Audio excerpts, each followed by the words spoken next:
What is going on, everybody? We're here, back with a brand new episode of Umineko When They Cry. That's right, folks. As soon as I got off the 110-hour journey of Higurashi, I've decided that because I'm a crazy man, to, play its older brother that's probably 3 times as longer. Because, my god, do I need more Ryokushi 07 writing in my life. I always thought, should I play Umineko after Higurashi? Well, let me see how I feel after I end Higurashi. And what I felt after ending Higurashi was that I need more. Much more of this writing. So yes, we're here to play Umineko, and I'm excited as you guys probably are. The biggest, most interesting thing I want to know about this game is I've noticed something very interesting about Higurashi and Umineko in terms of series. Higurashi is a lot more popular in the East. I mean, look at all the console arcs it has. While in the West, Umineko is the more popular series. So I'm very curious if this game's going to win me over because, well, I'm obviously American. I'm from the West. So I'm very curious on if it's going to win me over. But I think this is going to be fantastic. Either way, it doesn't matter. So, another thing I know is that it's more of a murder mystery than Higurashi, which, I'm very excited about. Also, I am using the Umineko Project mod in order to play for this game, as it was recommended to me, and the 07 expansion mod is a bit lacking in a lot of different aspects. So, I hope this is the most definitive version of Umineko I can provide to you guys. So, enough talking. Let's finally get into Umineko. Ooh, I actually have to unlock them. Alright, episode 1. The Legend of the Golden Witch. Welcome to Rokkenjima. Time for more bad pronunciations. The Golden Witch extends you her heartfelt greetings. Before anything else, please make yourself at home. There's nothing to think too deeply about. Just be silent and take in the events in their entirety as they unfold. That is all that is asked of you. The difficulty level is standard.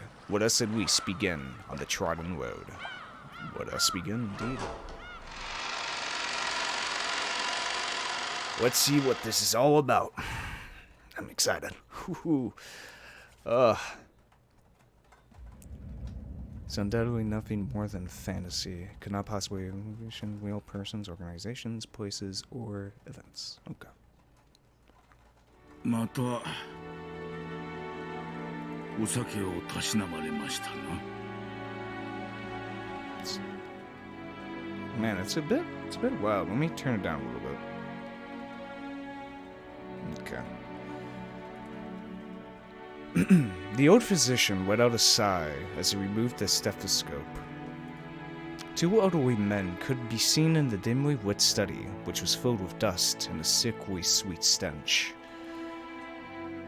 In the corners of this room, which was much larger than what most people would call a study, there was an expensive-looking bed, a man undergoing a medical examination, and the physician conducting it. There was also what appeared to be a servant watching over the whole scene. Ooh, look at this guy. Ooh. Time for another 100 hours of mispronouncing names. Ushiromiya Kinzo. Kinzo? お前に負けぬ友人であり、そしてお前よりも付き合いが長い。 The man who had bared his chest for the stethoscope spoke unapologetically as he straightened out his clothes. 金蔵さん、あんたの体が一見調子がいいのは薬が効いてるからだ。だが、そんな強い酒を飲み続けては薬の意味もなくなってしまう。I have to say the tone is very different. It's a lot more... I don't know, I guess the best word to use is gothic, really. 悪いことは言わん。酒は控えなさい。忠告の気持ちだけはありがたくいただいておく。我が友よ。源氏、もう一杯頼む。心持ち薄めでな。南條の顔も立ててやれ。よろしいのですか。 After eyeing both the master who demanded the alcohol and his doctor who forbade it, Genji, the old butler, solemnly gave a slight nod and carried out his master's orders faithfully. Nanjo, the man's personal doctor, let out a deep sigh once again as he watched the butler busy himself alongside the wicker cabinet. There was a smell filling up the room. The sweet, poisonous aroma felt as though it melted the heart, if not the soul itself. It was the smell of that venomous green drink that the man couldn't bring himself to part from. Nanjo, お前は私の長きにわたる親友だ。今日まで私を長らえさせてくれたことを深く感謝する。私は何も。医者としての忠告など、金蔵さんは全く聞いてくれませんからな。お前とて差し間違えた手を待てと言っても聞かぬではないか。ならば愛子というものだろう。親方様。すまぬ。薬は切れても死にはせんが、こいつが切れては死んでしまうでな。With one eye on Nanjo, who had his face set in a resigned expression, Kinzo took the glass that Genji was holding out to him. There are probably very few people who would associate the venomous color which filled the glass with an alcoholic beverage. Nanjo, 正直に話せ。私の命はあとどの程度持つ。さて、どのくらいと申し上げれば、そのお酒を控えてくれますやな。Nanjo once again let out a sigh of resignation. As he watched Kinzo down the glass regardless, he spoke. 長くはありませんな。どの程度に長くないというのだ。このチェスで例えましょう。金蔵さんの爪もなかなかですが、私のキングを追い詰めるには至りますまい。Nanjo's gaze was directed at the side table with a stately chess set placed on top of it. Judging by the positioning of the pieces, the match was well into the endgame. The black rook and bishop were cutting deeply into the enemy lines. The white king had already been castled and cornered, so that even an amateur could see that the match would reach its conclusion before too long. Every time Nanjo came to give a medical examination, both of them would make a few moves. Nanjo was stating with confidence that Kinzo would most likely fall into his eternal sleep before this game could be concluded. These were less the words of a physician than they were the words of an old friend. 普通の患者になら遺言を書くよう勧める頃です。遺言とは何だ南條。私の屍をどのように食い散らかせとハゲタカどもに指南する書き置きなのか。いや、違いますぞ。遺言は一子を残すことだ。遺産分配のことだけを書くものじゃない。ほう。遺産分配以外に書くこととは何なのか。心残りややり残し、受け継いでほしいことや伝えたいこと、何でもいいんです。I have to say, I get the vibe of a murder mystery already. I mean, a lot of classic murder mysteries. It always starts off with a master about to die and a will to be forfeited.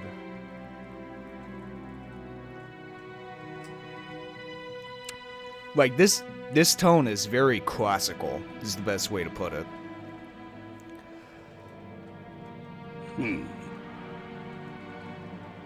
受け継いでほしいことや伝えたいことだとバカバカしい。この後ろ宮金蔵、後に残したいことも伝えたいこともただの一つもないわ。裸一貫で生まれた。そして裸一貫で死ぬ。バカ息子どもに残したいものなど何一つないわ。もしも訪れる最後が今日だとしても今だとしても、私は何も恐れることなくその死の運命を受け入れようではないか。金蔵さん、全てを築き上げた。富も名誉も全てだ。それらは私と共に築き上げられ、私と共に失われよう。後に残してやるものなど何もないわ。何もない。あとは野となれ山となれ。墓も棺も何も望まぬわ。それが魔女と私の契約だ。Oh, contract, huh? 私が死ぬ時に全てを失う。Interesting. 初めからその約束だからこそ何も残らぬのだ。Nothing will be left behind. Okay. 何も残せぬのだ。After reaching a furious crescendo, Kinzo suddenly slumped over. His expression was limp and feeble, as though an evil spirit had possessed him, and then left. だが未練がある。残すものは何一つないが、残したまま行けぬものが一つだけある。それを書き記せばいい。もちろん生きているうちにこなせればそれでいい。だが万一の時、残された者がそれを引き継いでくれる。自分に万一があっても必ずその心残りが解決できるように残していく。それが遺言というものです。 When Nanjo tried to gently pat Kinzo's shoulder, the dying man flew into a sudden rage and batted away Nanjo's hand. ダメだダメだダメだ。私が生きているうちでなくてはならぬ。私は死ねば魂はすぐに契約の悪魔に食らわれて消え去ってしまう。死後の世界も安らぎも私にはないのだ。だから全ては私が生きているうちでなければならぬ。だから遺言状など私には必要ない。 So what does everything entail? そのようなものを書く暇があったなら私は見たい。もう一度見たい。ベアトリーチェの微笑む顔がもう一度見たい。 Beatrice, okay. はあ、ベアトリーチェ、なぜに私をこれほどまでに拒むのか。今こそお前に与えられた全てを返そう。全てを失おう。だから最後にもう一度だけお前の美少を見せてくれ。ベアトリーチェ、頼む、交渉だ。聞こえているはずだ。お前はそういう女だ。 I don't want to seem like pretentious or anything, but I feel like this is very Shakespearean. That's the vibe I'm getting. 頼む。姿を見せてくれ。いるんだろう。聞こえていながら姿を消し、今もこの部屋のどこかで私を嘲笑っているのだろう。Invisible. 私の前にもう一度現れてくれ。そして微笑んでくれ。なじってくれてもいい。望むならお前の手で私の命を奪ってくれてもいい。このまま一人で死にたくない。お前の微笑みを再び一目見るまでは絶対に死ねないのだ。ああ、ベアトリーチェ、ベアトリーチェ。この命はくれてやる。お前にくれてやる。五章だ、ベアトリーチェ。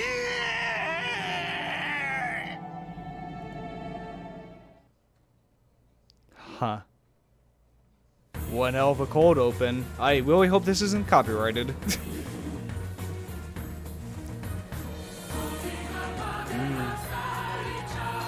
Oh, this is 100% copyrighted. I just know. But I'm still gonna watch it.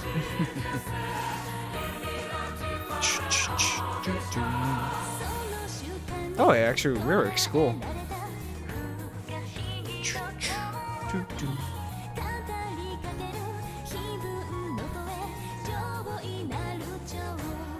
Line of Golden Butterfly. Is that Saul Goodman?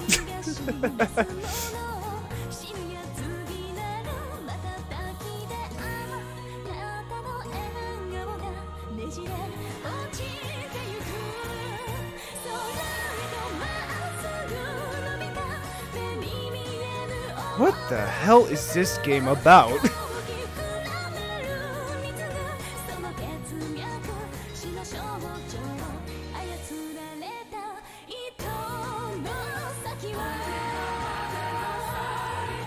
I'm gonna tell you again, it's gonna be one hell of a wide. And I'm all in, baby.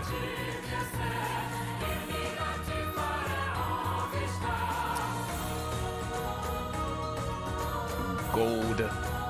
Chess. And a whole bunch of other stuff. Guns. And just a whole bunch of stuff. I don't know what to say. No wonder Western fans like this. There's so many guns and gold and murder, and it's perfect for Western people. First day, October 4th, 1986. Couple years after Igarashi. Okay.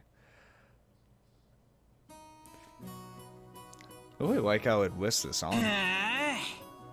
Ushiromiya batter. 時代ってやつは進歩してんな。たったの20分でついちまったんだから驚いちまうぜ。I couldn't help but scratch my head and marvel at how far things have come in recent years. We used to go by boat.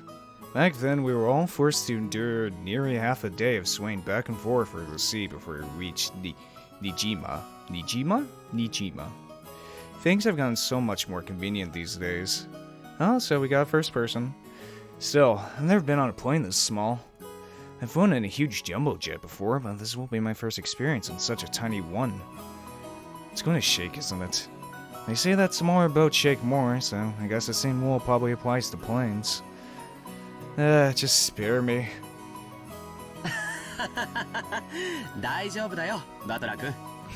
Ushiromiya George. 船に比べたら全然揺れは少ないよ。うわ、ジョージの兄貴かよ。急に勘弁してくれよ。今ので寿命が3年縮んじまったぜ。Battler. Battler? Battler. Okay. つうか、揺れってなんすか？別に俺は飛行機も揺れんのかな、まさか落ちたりしねえかななんて夢にも思っちゃいないぜ。ごめんごめん。もう小さい頃とは違うよね。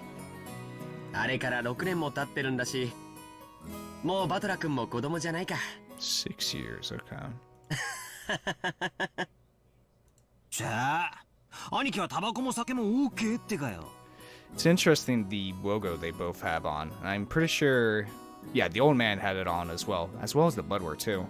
This a eagle wing type logo, so they must be part of the same organization, whatever it is. タバコは興味ねえけど酒は飲んでみたいよな。兄貴なんかおじさんの遺伝子あんなら相当飲めちゃいそうだけど。僕の場合は好きで飲むというよりは仕事で飲む方が多いからね。日本のビジネスは酒抜きでは難しいよ。Isn't that true? そうっすよね。だから俺も今晩の夕食あたりに初挑戦してみようかなって。ダメだよ。バトラ君はまだ未成年じゃないか。未成年の飲酒は発育に悪影響を及ぼす可能性がってこんだけタッパがありゃ俺の発育は十分っすから。むしろちょいと身長縮めた方が服が探しやすいくらい。 I puffed my chest out proudly. Says our main character. So, till I hit my growth spurt, my height was below average in my class. But then I grew and grew, and before I knew it, I was over 180 centimeters. Damn, how tall is that? Like 5 foot? I don't know. I'm American. I guess I have all that muscle training, those shady mail-order performance-enhancing drugs to thank for that. Nice. Before then, I never dreamed that I'd shoot 10 centimeters above George's Anarchy, who'd reach his peak height early on. Damn, I'll bet my relatives all say, look how big you've grown, Battle-Chan, or something. That kind of thing is really embarrassing, so I hope they cut me a break. Anyway, my name, Battle. It's fucking weird. Well, it's pretty damn weird. Damn, reading my mind again. Well, it's pretty damn weird, don't you think? I've got to wonder what my parents were thinking when they gave me that name. I never met anyone who could read it right the first time. I usually get called Sento-kun. Too bad, swing and a miss. My name is what an... Can you read it? No? First part is my family name. Ushiromiya.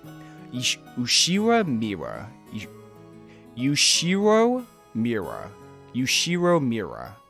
Ushiromira? That's a fairly plausible Japanese pronunciation so far.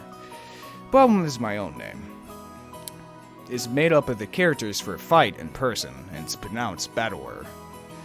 Put it all together, and you've got Ushiromira Battler. Ushiromira. Miwa. Ushiromira Battler. Pretty crazy, right? It's crazy enough that my parents decided to call me that, but it's even more crazy that some government worker let them make it official. Both groups are at the top of my must-kill list. Anyway, this is one of my cousins. His name is pronounced Ushimura George. He's 5 years older than me, so he's probably turning 23 years this year. Since the Ushimura cousins consist of 2 boys and 3 girls, I ended up playing with George all the time. And because I've always thought of him as a big brother, I still call him Anarchy today. しかしバトラ君は大きくなったな。男子3日を渡れば刮目して待つべしとはよう言うたもんや。やっぱり血かしらね。ルドルフも高校くらいまでは身長そんなになかったのよ。成長期が遅い方が最終的には伸びるのかもね。んなことないっすよ。男は中身も伴わなくっちゃ。そうや。バトラ君は分かっとる。男は中身で勝負なんや。常に己の鍛錬を忘れたらあかん。そして虎視眈々とチャンスを待ってドカンと開花させるんや。わしもまさか今日会社社長なんて一国一城の主になれるとは思わんかった。そうや、あの無一文の焼け野原がわしの原点なんや。This portweight, sword-weight, shovel-weight man is George Anaki's dad, Uncle Hideyoshi. Hideyoshi.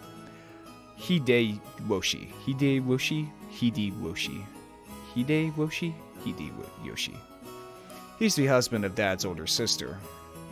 In other words, we're not blood related. He's nice to children, sociable all the time, even quick to give out some spending money to us kids. Simply put, he's an awesome uncle. He speaks in an odd and very noticeable Kansai-style dialect, seemingly of his own creation, but he's actually a natural-born Kanto man. Apparently, leaving an impression is everything in the business world. So, speaking in a different style than other people is an act that makes him stick out more. However, I hear that he gets embarrassed when talking within earshot of a real Kansai person, so he switches back to standard Japanese. I don't really get it, but he's definitely an interesting person. すぐ自分の自慢話に入っちゃうのがたまに傷なのよね。およしなさいな。バトラ君、耳にタコができちゃってるんだから。ねえ。そんなことねえっすよ。でもいいじゃないっすか。Fucking this entire family is a fucking certain type of like dress code. I swear. 語れる武勇伝があるってのは男としてかっこいいことだと思いますよ。All suits and ties, baby. 俺なんか語るような話は何もないっすからね。あらそうバトラ君なんかそのルックスでいっぱい女の子を泣かせてそうだからさぞかし武勇伝が多そうだと思ったんだけど。うわあだ情報なんじゃないっすよ。そんな妙な武勇伝あるわけないじゃない。むしろ紹介してほしいくらいっす。あらあるんでしょ武勇伝。おばさんにも後で教えてね。This is Takno's VA, isn't it? ジョージったらそういう浮ついた話が全然ないんだから。Yeah, I can hear it 100%. This is my aunt and George Anaki's mother, Auntie Eva. She's my dad's older sister. She and Uncle Hideyoshi are a pair of jokers, and they're always teased me back as far as I can remember.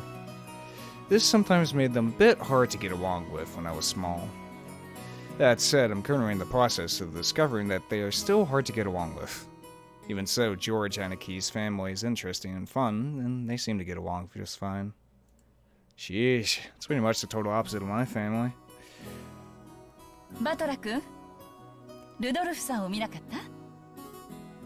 あ、さっきお手洗いに行くのを見ましたけど、まだ出てこないんすか？ This fucking family has just the fucking dress code. こりゃぽっくりいっちまったかな。ナムナムナムナム。自分のお父さんにそんな言い方はないでしょ。まあ、あの人のお手洗いが長いのは今に始まったことじゃないしね。ああ、アンニャルは昔っからそうです。雑誌持ってトイレに入るのやめてほしいんすよね。何の雑誌持ち込んで何をしてんだか。あら、そんな心配は全然不要よ。私と一緒にいる以上、そんなこと一人でさせやしないもの。何の話か後でじっくり聞きたいっすね。親父め、玉まで握られてグーの音も出ないわけだ。握っとかないとどういうことになるかよーくわかってるでしょ。いやいや、全く。あのクソ親父の手綱はキリエさんにしか無理っすよ。実の息子の俺も喜んで譲っちゃいますわ。Stepmom, okay. ええ、任せてちょうだい。そういうの得意なのよ。This woman is my dad's wife. Her name is Ushimura Kirei. As you can probably tell from our conversation, she's not my real mother. She's basically my stepmother. My real mom died 6 years ago in an incident. Kirei-san is the woman Dad married afterwards. I mean, I'm not a kid anymore. That's way too late for me to start calling his second wife Mom. And I doubt she feels like using this word son on this massive kid who's no relation to her at all. We aren't little kids. We know there's nothing to be gained by fighting. So we decided that we wouldn't force ourselves to pretend that we were family. I've decided to act a bit more frank with her, as though she's a friendly neighborhood neighbor instead. It's much easier to just keep a little distance instead of forcing ourselves to act all close and making each other uncomfortable. Kirei-san has been very open about all this, and thanks to that, we've been able to get along pretty well. As we were capitalizing on Dad being away in the bathroom to badmouth him, the man himself came back, wiping his hands with a handkerchief. Battle? Damn, Rudolph. なんだよ、親父。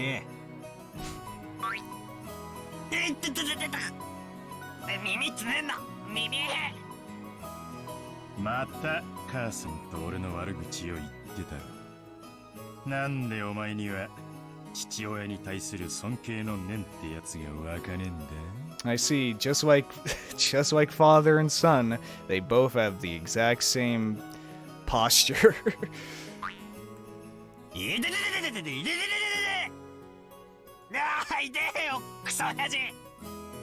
俺の耳伸ばしたって空は飛べねえぞ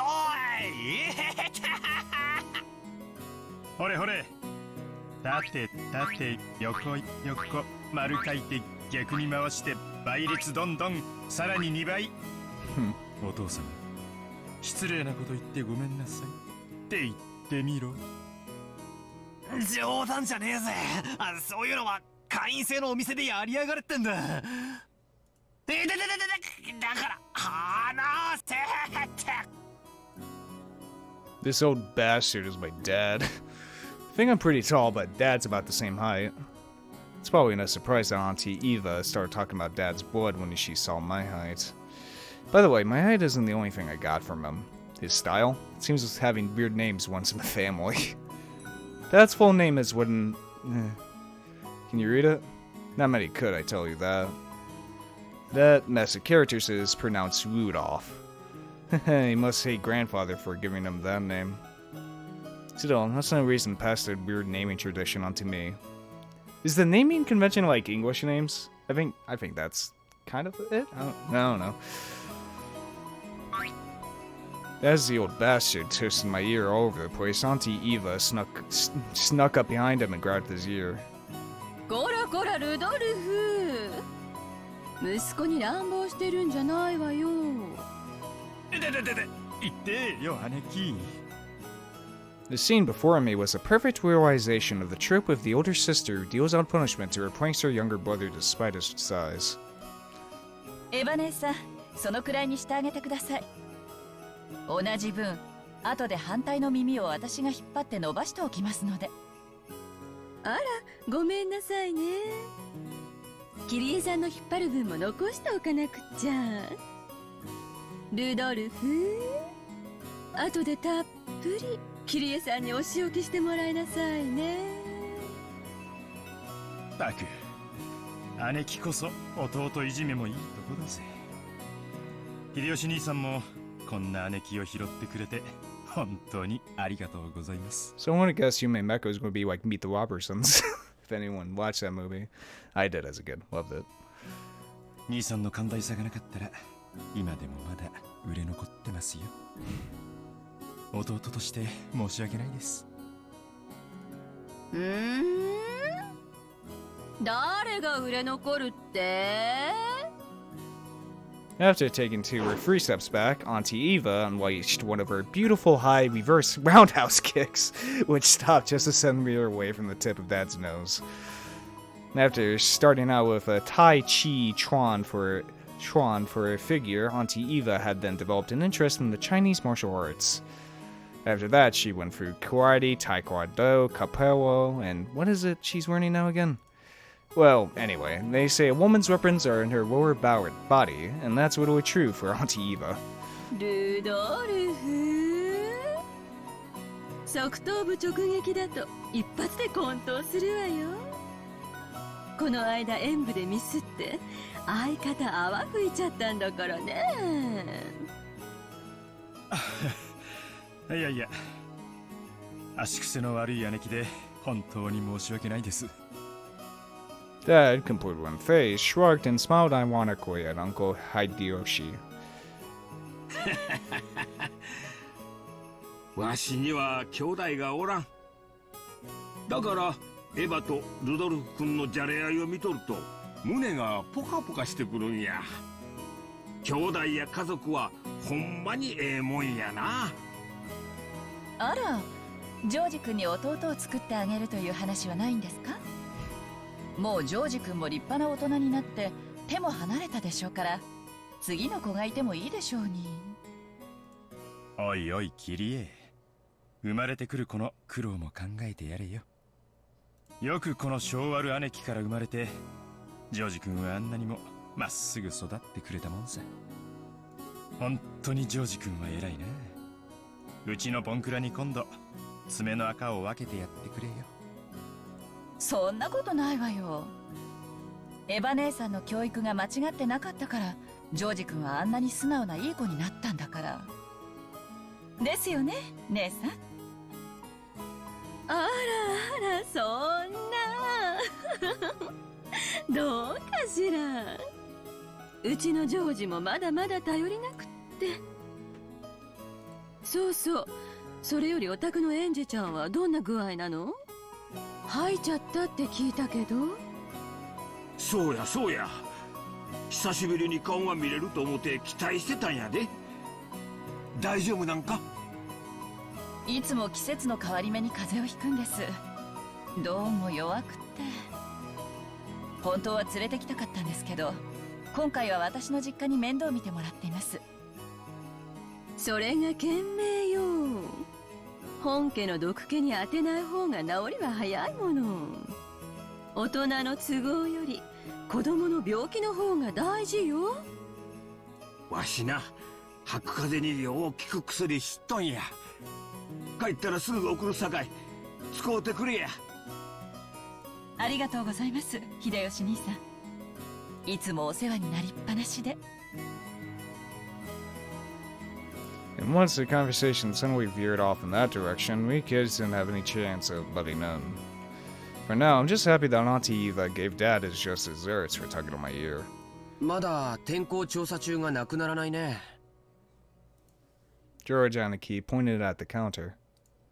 The pending weather clearance site was still stuck next to the scheduled departure time for the flight we were scheduled to board.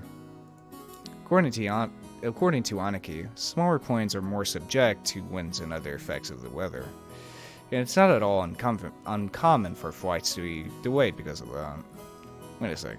It isn't really going to shake, is it? From down here on the ground, it just looks cloudy, not windy. Well, I guess it's different up where the planes fly. ちょっと天気が怪しいものね。Auntie Ava was looking at a TV in the lounge. The weather forecast was being broadcast, informing us that a typhoon was approaching the Kanto region. また台風か。親族会議が毎年10月ってんじゃ。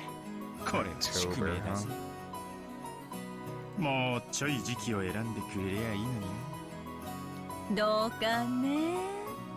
私もお盆の時期にやってくれればっていっつも思うわよ。It is mid-August. Well. ならルドルフ、それ今回の会議でお父様と兄さんに提案してみればいいじゃない。 Someone guessed the old man we saw at the very beginning. Forgot his name.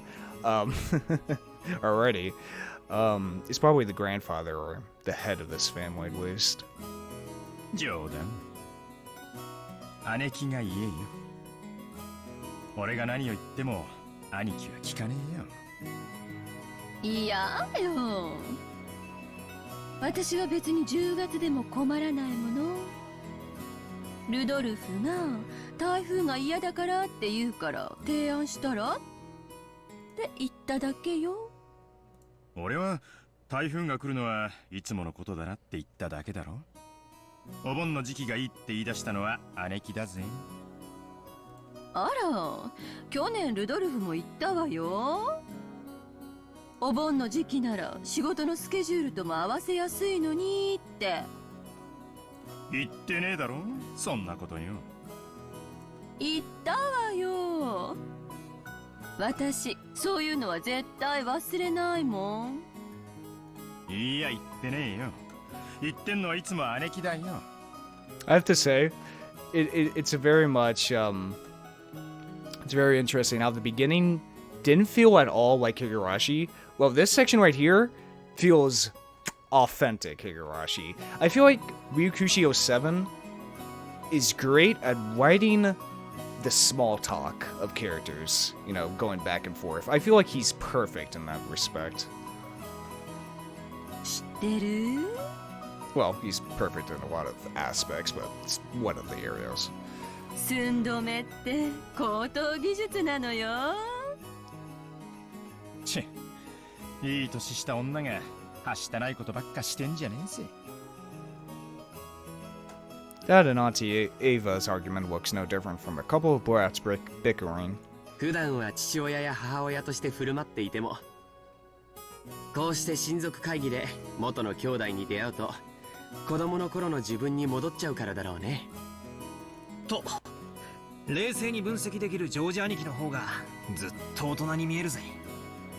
俺は将来あんなクソ親父みたいにはなりたくないね。なるなら兄貴みたいな知的な大人になりたいもんだぜ。僕かい？僕なんかまだまださ。社会経験が全然足りないし、社交性も度胸も足りない。バトラ君にはそれらのいくつかがすでにあるように思うよ。だからきっと成人したら僕なんかすぐに追い抜いちゃうさ。George Aniki scratched his head and laughed, as though trying to hide his embarrassment. Of course, he was just being humble. Aniki entered a university and became an apprentice at Uncle Hideroshi's company at the same time, studying both academics and how to become a business emperor in parallel. Then, right after graduating, he got into Uncle Hideroshi's company as his father's aide, piling up a lot of real-life experience as he devoted himself zealously to his work. He even had his grand dreams of one day standing on his own and becoming lord of his own domain. Aniki is a real paragon of a man, sparing no effort as he strives towards his goal. It's no exaggeration to say that I really respect him. And then there's me. I'm nothing at all like Aniki. I'm living my happy-go-lucky idle high school life to the max. I've got no dreams for the future. I like to just sit back, stay cool, and let the money flow in. But of course that could never happen. When Aniki was my age, he had already formed an impressive objective and had started devoting himself towards studying for that goal, so I guess I can't compare at all. My dad just says, sure, you can study at my company if you like cleaning toilets. Damn it, I'm not going to be dead of that old bastard. I'll find my way myself. Guess that's intensity and my one qualification towards adulthood. Should I go on one of those self-search journeys that's all the rage these days? Well, it's not like I could mooch off my parents for that kind of money. Oh! Right then, Uncle Hideyoshi shouted out loudly. Uncle's a really nice person on the whole, but he does have a problem controlling the volume of his voice. Me too, buddy. When I looked over, I saw that he was greeting Auntie Rosa, who had come late. Oh! Bounce. Rosa さんやないか。マリアちゃん、久しぶりやの。久しぶり。 Nice little clown. マリア、お久しぶりです。でしょ？言ってごらん。お久しぶりです。 Let's see, we had Hau, Au, and Nipa, now we got U. That's that one for the books. よく言えたな。ご褒美に飴玉あげような。おっと、あれ？どこにしまったんや。ローザさん、お久しぶりです。マリアちゃんもお久しぶり。ご無沙汰してます、キリエ姉さん、秀吉兄さん。あら、バトラ君？大きくなったわね。Truly is a family reunion. いやー今日は会うたびに言われてて恥ずかしいっすよ。おう、ローザ。遅かったな。飛行機がダイヤ通りだったらギリギリってとこだったぜ。ごめんなさい。列車の接続がうまくいかなくて。なに？また天候調査中なの？ぼやかないぼやかない。船で6時間も揺られるくらいなら飛行機でほんの30分の方がずっとマシよ。たとえ1時間余計に待たされたって全然早いんだから。マリアちゃんも大きくなったで。今身長いくつあるんや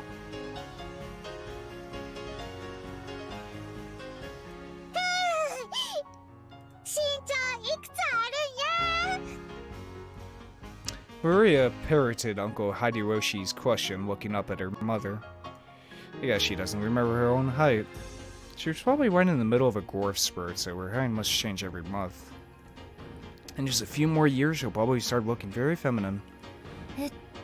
この間の身体測定でいくつって出たっけ？これでも少しずつは伸びてるんですよ。ね去年よりもずっと成長したと思いますよ。今年で9歳でしたっけ？9歳。そうだね。9歳だね。マリアちゃんも元気そうでよかった。よいしょ。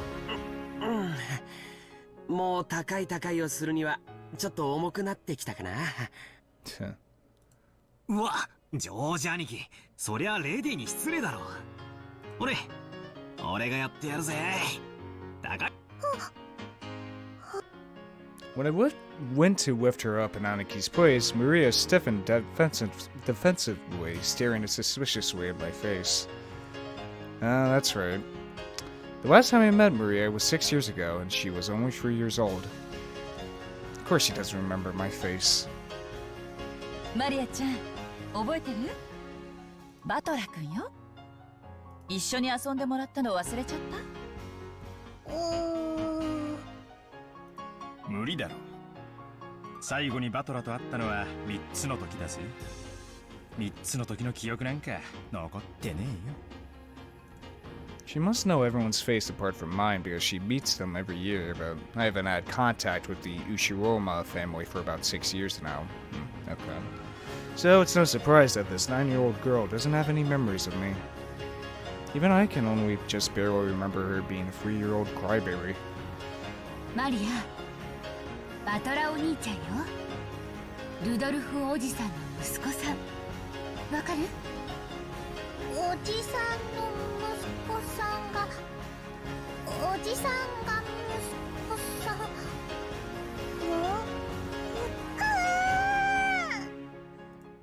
That ooh was probably the sound of her brain breaking, unable to understand the complicated explanation.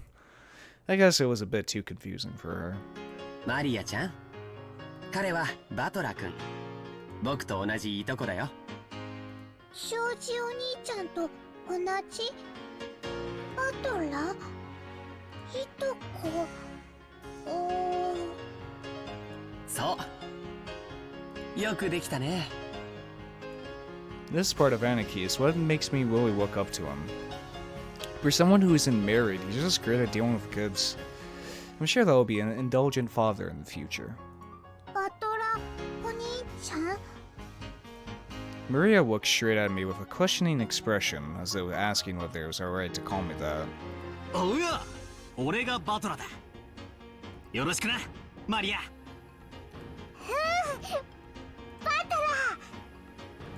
こらマリア、呼びつけちゃダメでしょ。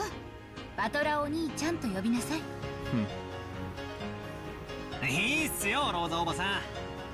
細かいことは気にしないっすから。まあマリア、俺とお前は名前を呼びつけ合う仲だもんな。バトラバトラバトラ。おや、マリアマリアマリア。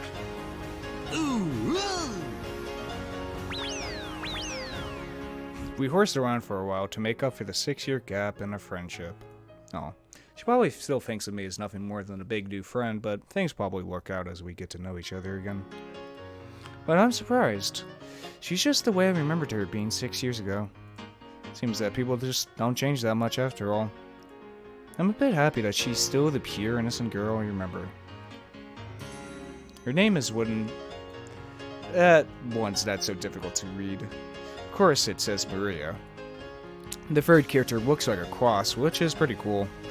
Yeah, it does look like a cross. The feelings don't usually show up on her face, so it can be difficult to know just what she's thinking, but that's just how she looks on the outside. On the inside, she's just a sweet, normal girl. Then there's Maria's mother, Auntie Rosa. She's my dad's younger sister. Rosa is one.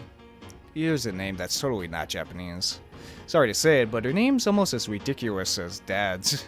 I've gotten to respect her for not ending up as screwed up as he is. When I think about it, all the names of my family sound foreign. Yeah, American.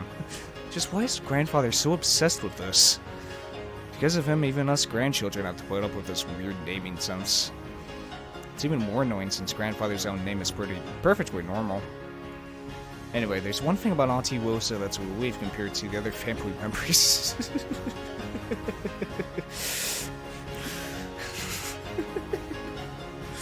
Fucking grandfather's like, look, we gotta make sure Void is able to pronounce our fucking names, so we're gonna go with English names now.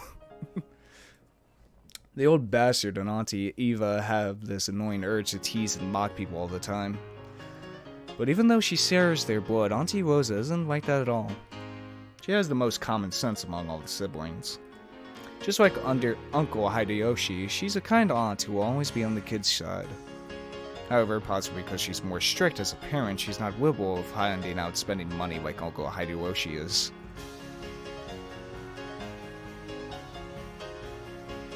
Alright. Now we have the entire group of family members who are going to board the plane. As though it had waited for us all together, an announcement rang out through the lobby. お待たせしました。新島行き201便の搭乗をこれより開始いたします。 It's the exact same voice actress as Higurashi. ご搭乗のお客様はカウンター前の白線前に2列でお並びください。 I mean, hell, it's the same voice filter. ローザ、搭乗手続きまだだろ。急げ急げ。いけない。マリア、いらっしゃい。 We had to go through a metal detector before going out on the one-way. Our small plane wasn't as massive as the international flight, but it was still a plane. A staff member holding a metal detector checked us all. Once all of us cleared the check, we followed the staff members out onto the one-way. Come to think of it, everyone here is in the Ushiromiya family. I'm gonna have to work up how to pronounce that. It's like this is a reserved charter flight or something. Our group stopped in front of the entrance to the airplane. Then our guide turned around and spoke, looking down at the passenger list as she did. それではこれよりご搭乗となります。名簿をお読み上げいたしますので、前方の座席、右側から順に右、左、次の列の右、左と詰めてお座りになってください。それではお読み上げいたします。後宮秀吉様。Ushiroma? Ushimura? わしからか。はい。そうだエヴァ、飴玉あるか。さっきから探してるんだが見つからないんや。後宮エヴァ様。ハンドバッグの中よ。機内に入ったら出すわ。 I've heard that candies are a good way to protect your ears from hurting due to variations in atmospheric pressure when landing or taking off. That's probably what they're talking about. 俺の席窓際だといいな。大丈夫だよ。窓際席しかないもん。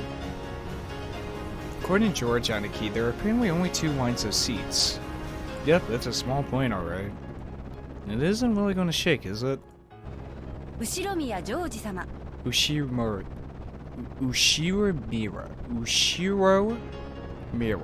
Ushiro? Should I just say Ushiro? はい。大丈夫だよバトラ君。あんまり揺れないから。後宮バトラ様。兄貴、あんまりってどのくらいだよ。船から落ちても泳げるからいいが、飛行機が落ちたらそれでおしまいなんだぜ。Battlewar, the first man to ever get air sickness. もちろん客席にはパラシュートがあるんだろ。ねえの？後宮ルドルフ様。Ushiro. ほらバトラ、感動してねえでとっとと奥行け。言って親父。おさってパラシュートがねえんだよ。後宮桐江様。ほら仲良くじゃれてないの。Ushiromiya. Yeah, I think that's it. Ushiromiya. 進む進む。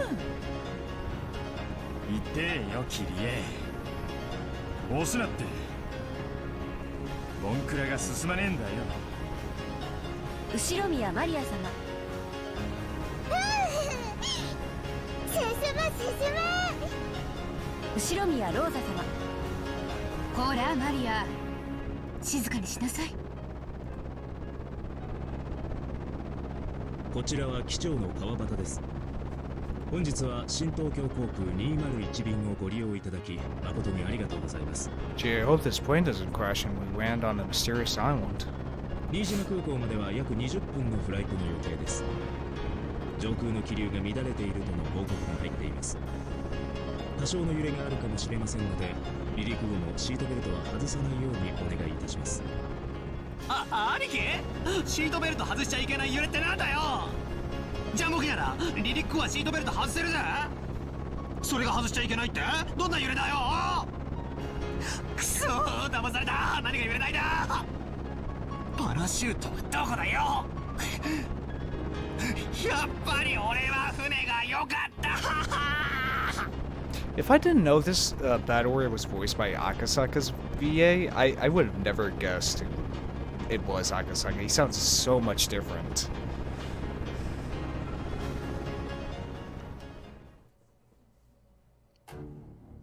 Right on. Legend of the Golden Witch. I hope there's a save point eventually.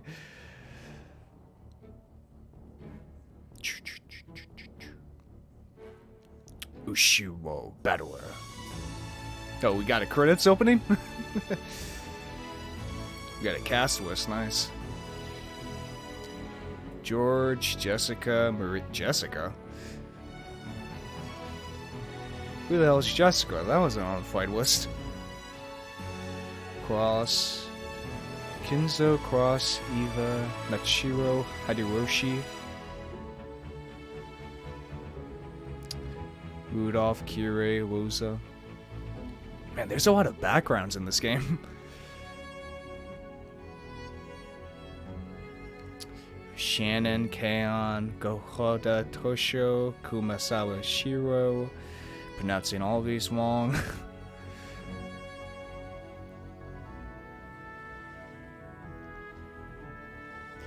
Onto a beautiful, deserted island where possibly nothing will ever go wrong at all.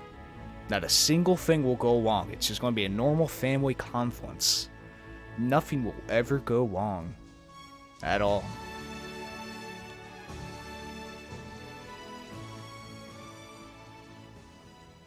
Well then. Saturday, October 4th, 1986. 8. やっぱ船だよな。船。Well, you would have gotten seasickness then, Battler. 落ちる。落ちる。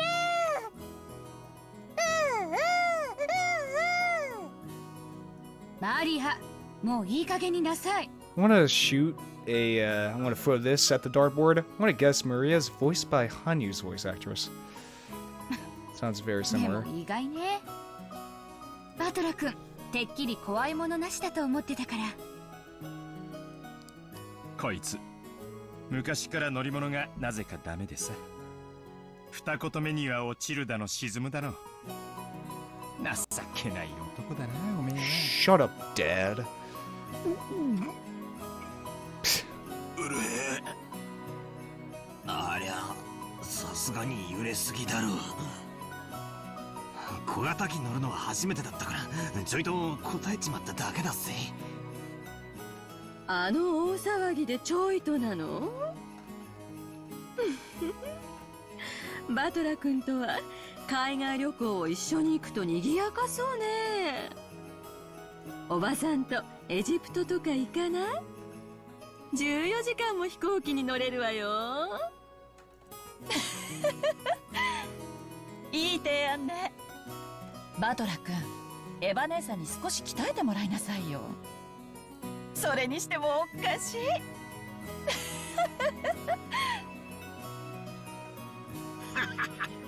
こらこら、人間誰しも得て増えてはあるもんや。そない笑うたら悪いで。Stop laughing on me, uncle. 父さんも笑うのは悪いよ。ほら、マリアちゃんももう笑っちゃダメ。もう笑っちゃダメ？ God damn it! Is being scared of planes really such a big deal? Don't worry, I'm also scared of planes too, man. Everyone obviously thinks I'm a big oaf now.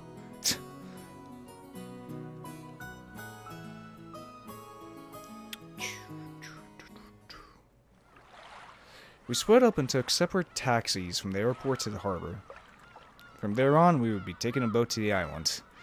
The islands are right next to each other, so it's not that far. It would be at least 30 minutes by boat. As we arrived at the pier where the boat to the island was anchored, we saw a silhouette waving its hand. Who could it possibly be? I have no idea. Ah, Jessica. お久しぶりだぜ。いやあ、ジェシカちゃん、1年ぶりだね。また伸びたんじゃないかい？よしてくれよ。毎年言われんのは恥ずかしいぜ。おいおい兄貴、嘘だろ。こいつが本当にジェシカなのかよ。ってことはジョージ兄さん、このデカブツバトラなのかよ。We both stared at each other down. She definitely didn't look this grown up in my memories, but I do remember her crazy way of talking. いやジェシカ、なんだよお前。嘘だろ。なに女みたいな格好してんだよ。なんだよこれ、胸かよ。お前にも胸なんかできたのかよ。もませろもませろーい。 Wouldn't be a Ryukushi of 7 main character if they wasn't pervert. ふざけやがれ。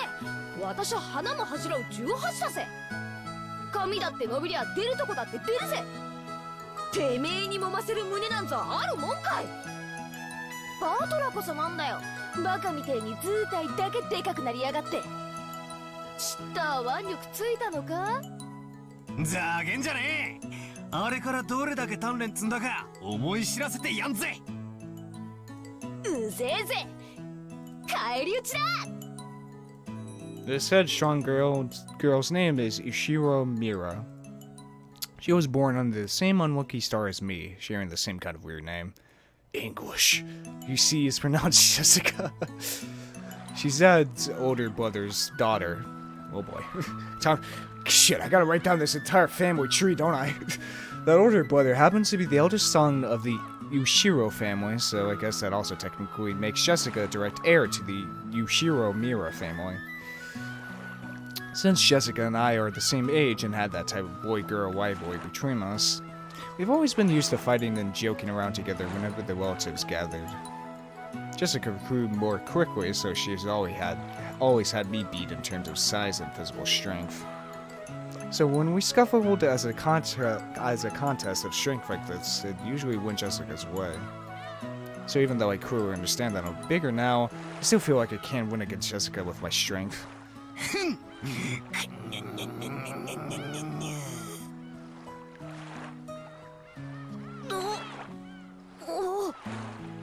なんだよ。何マジになってんだよ。いててて。おいおいおい、全然力入れてねえぜ。ジェシカ、お前貧弱になっただろ。うるせえぜ。こちとら女やってんだ。いつまでも腕力で男に勝てるわけねえだろ。まあそりゃそうだよな。俺が腕につけた分の肉をお前は胸につけたんだもんな。俺の腕とお前の胸ならちょうどいい力比べになりそうじゃねえのか。だからお前に揉ませる胸はねえ。それよりお前こそどうなんだよ。身長以外にも他のところちゃんと大人になったのか。バカやめろ。いやこの野郎お嫁に行けなくなる。変なとこ触んないで。人様が聞いて誤解すること言うんじゃねえ。 Honestly, I was so surprised at how feminine Jessica had become that I had to seriously horse around to hide it. Well, yeah, considering what a bossy brat she was 6 years ago, anyone would be surprised. I guess she's just as surprised. She definitely wasn't expecting Chiwu's to me in a test of strength. After losing that easily, she must be shocked at how much I've grown in the past 6 years. 6 years. Once again, I'm being shown just what a huge gap of time that was. やれやれ乾杯だぜ。こりゃもう私じゃかなわねえな。そんなことないよ。バトラ君にもきっと弱点はあるよ。ね、マリアちゃん。落ちる落ちる。ちょバカよせマリア。それは内緒にしような。落ちる？なんだそりゃ。あいにくだがこの弱点はジェシカにはもうさらさないぜ。何しろ悪夢の空路はもう終わっちまったんだからな。あとはのんびりチャボチャボとお船の旅さ。あのオンボロ漁船がこれほど恋しくなるとは思わなかったぜ。Piece of trash. ああ？ジョージ兄さん、こいつ頭どうかしたのか？すぐにわかるよ。すぐにね。At the time, I didn't understand what Aniki meant by that big smile. これはこれは。はあ。バトラさんも大きくなりまして。Who's it this time? Some old lady with an apron. Oh yeah, that takes me back. I remember now. バトラ君、覚えてるかい？ほら、お手伝いの熊沢さんだよ。熊沢のばあちゃんは忘れねえぜ。何しろこの6年ちっとも老けちゃいねえぜ。むしろ若返ったんじゃねえの？最近はお肌がピチピチしてきちゃって。ほら、胸もますますに大きくなっちゃいましたんですよ。揉んでみます？ご冗談。俺が揉みたいのはピチピチした姉ちゃんの胸限定だぜ。私とて若い日にはそれはピチピチしておりましたよ。ほらほら、ぜひどうぞお揉みくださいませ。勘弁してくれよ。若い姉ちゃんだ、若い姉ちゃん。熊沢のばあちゃんじゃねえよ。 The jokes I'd cracked about Jessica were being used against me. Come to think of it, she always was the type to tease people. おいおいよせよ熊沢さん。監獄に半分足突っ込んだ人がはしゃいじゃいけねえぜ。Damn, Rudolph! 若い方とじゃれるのが何よりの若返りの薬ですよ。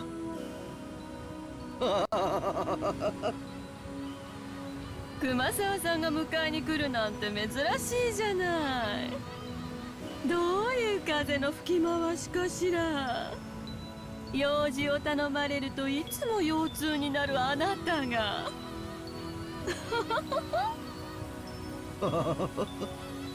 エヴァ様は相変わらず手厳しゅうございます。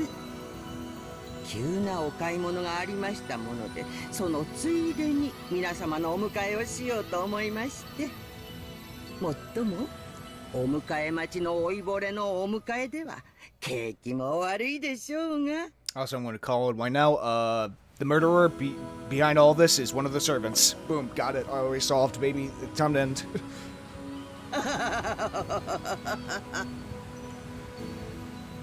Auntie Eva spoke sarcastically, but Kumasawa Ba-chan's years of experience were nothing to sneeze at. She was more than capable of smoothly and coolly letting that comment slide. Well, I would not say it, but old Kumasawa Ba-chan may be past her prime as a servant. She might act as though she's in good health, but between her headaches and her lumbago, her body's wearing out. To tell the truth, the very fact that she's still working is impressive. How old is she this year again? She must be pushing 80 by now, damn. It's incredible that she's be able to act so brightly. ますますにお元気なようで。そうだこれ。前に話してたお茶です。ほら、買ってきました。後で飲んでみてください。Auntie Rosa showed her the souvenir bag she'd taken out of her suitcase. Also, another thing to mention. My god, is this opening chapter giving us like a million characters at once? Like, seriously. In chapter 1, we really just had the club members, Oshi, and... yeah, the club members and Oshi, and I guess Tomiki. Yeah. Just Oshi, the club members, and fucking Tomiki. Fucking crazy. The budget went up for this, baby. To think that she had remembered the promise that she had apparently made last year and faithfully bought it. And this sort of thoughtfulness was just like Auntie Rosa. She wasn't the kind of person who would forget or break a promise. As for Kumasama Ba-chan, she seemed deeply touched by the fact that not only had Auntie Rosa remembered that year-old promise, she had bought that gift for a simple servant like her. Aw. The woman is Kumasawa Chiro-san. She's a senior servant who's been working for the Ushimira head house for many years. As you could expect for someone her age, she isn't that good at manual labor, but from kitchen work to cleaning and laundry, she's a kind of super servant who can handle just about anything. It seems like her only flaw is the tendency to slack off. There she tries to get away from heavy or troublesome work by playing up her chronic diseases. Oh, granny. In Kumasawa Ba-chan's case, maybe we should call that sort of a lazy craftiness. Though it probably doesn't impress those paying her salary. Ah well, even if she's pretty flaky when it comes to work, I can never dislike her. I guess that's probably because of her cheerfulness and her constant smile. いやー、相変わらずお元気そうで何よりでんな。あれから背中の具合はどないでっか？薬を飲んでもちっとも良くなりませんで。こればかりはお医者様ではどうにもなりません。不治の病っちゅうもんですわ。それにしてもジェシカちゃんはますます美人になったな。夏日姉さんに似てよかったぜ。そうですか？私的には全然似てないつもりなんですけど。つうか親には似たくないです。尊敬してないんで。ほら、そんなこと言っちゃダメよ。それにしても親に似たくないって言ってる人が多いわね、うちの一族は。あ、それ俺。バカ言え。お前こそ俺に似るんじゃねえ。お前の鼻が似ててムカつくんだよ。何言ってんのよ。呆れるくらいそっくりよ。あなたもお父様もね。What are you talking about, Dad? My nose hasn't even come in. You can't even see my nostrils. Well, with yours, you got a big old schnauzer. おいおい、そりゃねえだろ。俺のどこが親父に似てるってんだ？傲慢で偉そうなところとかそっくりよ。あんたと兄さんは特にお父様の血が強いわね。ねえローザ？ええ、まったく。クラウス兄さんもルドルフ兄さんも信じられないくらいお父様にそっくり。おいおい参ったな。なんで俺だけ女どもに集中放火なんだ？秀吉兄さん、助けてくださいよ。いやいや、ルドルフ君はいっつも女性にモテてるな。羨ましいで。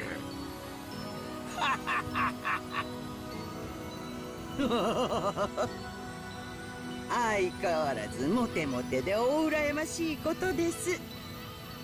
それでは皆様、お船の方へお乗りくださいませ。さあさあ、マリアさん、一緒にお船に乗りましょうね。一緒にお船に乗るみんなも一緒に乗る。おや、もう今度は怖くないぜ。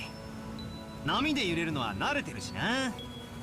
オンボロ漁船の場合、揺れて怖いってよりエンジンがぶっ壊れて漂流するんじゃねえかって方が怖いぜ。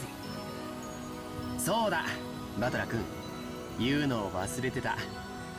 あの漁船はだいぶ老朽化してたんで、数年前に引退したんだよ。 We now got a speedboat.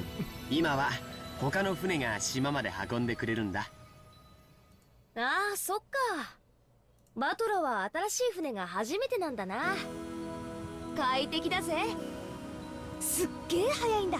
It is a speedboat. 何しろとんでもないスピードが出るんだからさ。 Once again, I'm thinking 12 steps ahead, baby. I got this. ほう。ってことは、船旅の時間がさらに短縮されたわけか。Less trip time and more environment in, yeah. そりゃ素晴らしい。何しろ飛行機よりマシとはいえ、沈没の危険にさらされる時間が少しでも短くなるってんだから、こりゃ極めて素晴らしいぜ。バトラはまた落ちる。そりゃ飛行機の時だけさ。もう大丈夫だぜ。何しろ船長自慢の改造高速艇らしいぜ。だいぶいじってるらしく、プロペラは高性能のが4機もついてて、最高速度は40ノットを超えるとかなんとか自慢してたな。 Fucking add a nitro to a boat. いつも自慢されるんで覚えちまったぜ。僕も毎年聞かされるんで覚えちゃったよ。船長は昔外国の漁船と速度比べをして負けて以来、スピード改造に取りつかれちゃったんだってさ。その時の相手は漁船なのに30ノット以上も出せたんだってね。その雪辱の念が結実して、スカッと爽快な超高速改造艇の誕生となったわけさ。バトラもきっと気に入るぜ。Super high speed mounted boat? My first thought was that this would be much better than some beat up old boat that might sink at any time. But for some reason, I'm getting this feeling of foreboding. Nah.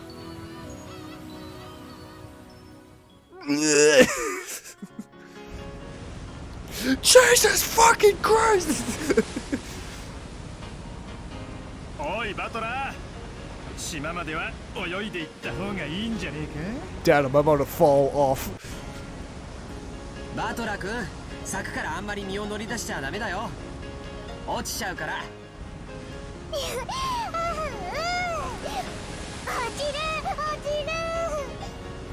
チェックしろー。さっきからみんながニヤニヤ笑ってたのはこれだったのか。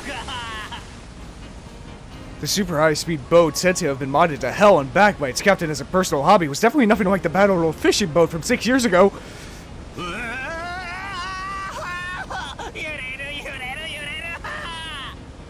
落ちる。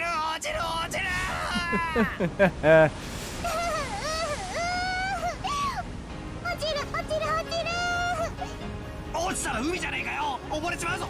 パラシュートだじゃねえぜ。浮き輪どこだ。ライフジャケットをくれ。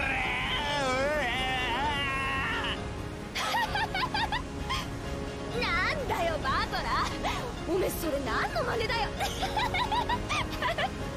ジェシカちゃんもマリアちゃんもいじめちゃ悪いって。 Fucking battle was vibrating back and forth. バトラ君も怖いなら甲板に出なきゃいいのに。船内ならもう少し怖くないと思うけどな。そいつはサンキューだぜ兄貴。海難事故の犠牲者はいつも船内なんだ。Pride, the fall of man. 生存者を抱いて事故時は甲板なんだぜ。だから俺はここにいる。でも揺れる、落ちる、ふわふわ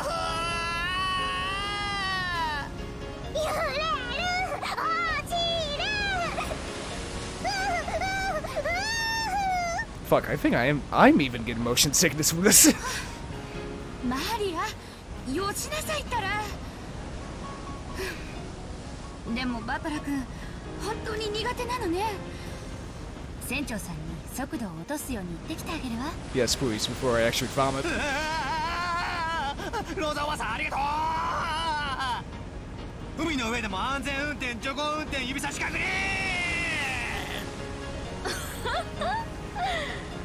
ダメよローザ。青年には試練も必要なんだから。ねえバトラ君、これくらいへっちゃらで克服できちゃうわよね。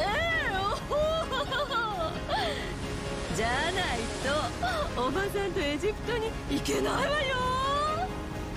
うわー、エヴァおばさんの意地悪。あーダメ、落ちる。ライフジャケット、パラシュート、ふー。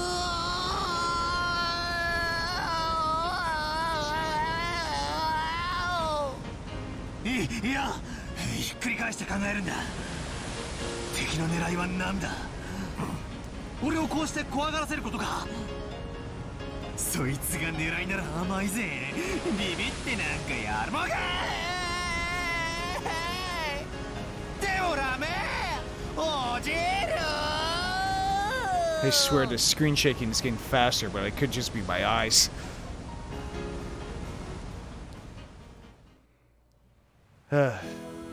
There we go. So, after I made a huge fool of myself for a while, Auntie Rosa had a talk with the boat captain and he slowed down to a more manageable speed for me.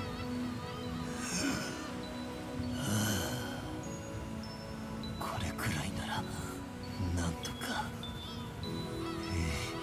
さっきのは生きた心地がしなかったぜ。 The new speed which I was capable of tolerating was apparently extremely slow, but unfortunately the cameraman could not fucking steady his camera. but that just now was completely insane.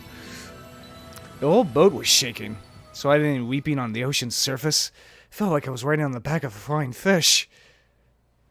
Jessica was still gawfering at me as I leaned against the railing, tired and disheartened. さっきは力比べで負けたけどよ、もっと重要な部分で負けてなかったことが分かって私は嬉しいぜ。 What, handling boats? いやしかし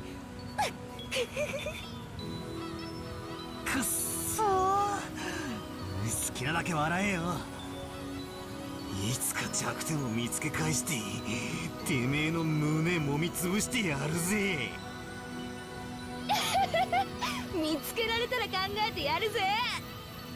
ふ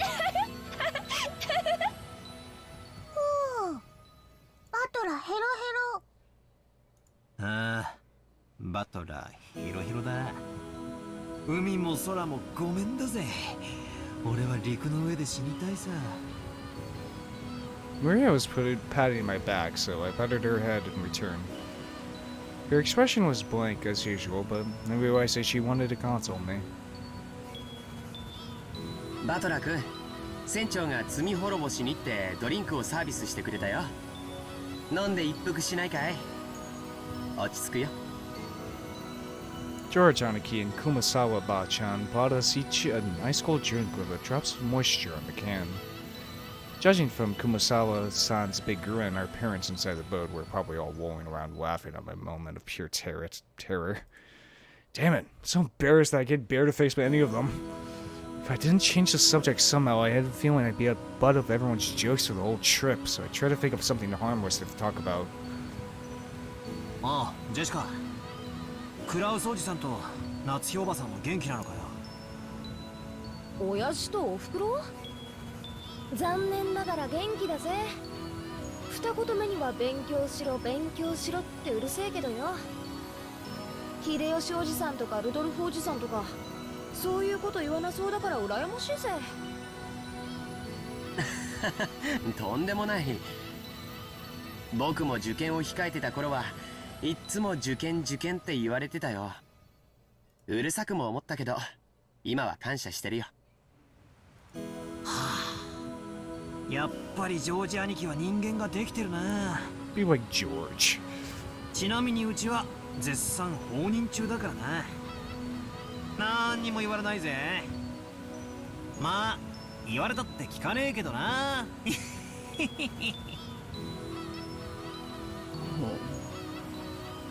バトラさんはまだご実家には戻られておられないのですか？ Oh, Fumisawa. まあちょくちょく戻るようには。まだ服とかだいぶ前の家に残してるんで。おお、バトラ、お家が2つある？まあな。どうしてお家が2つ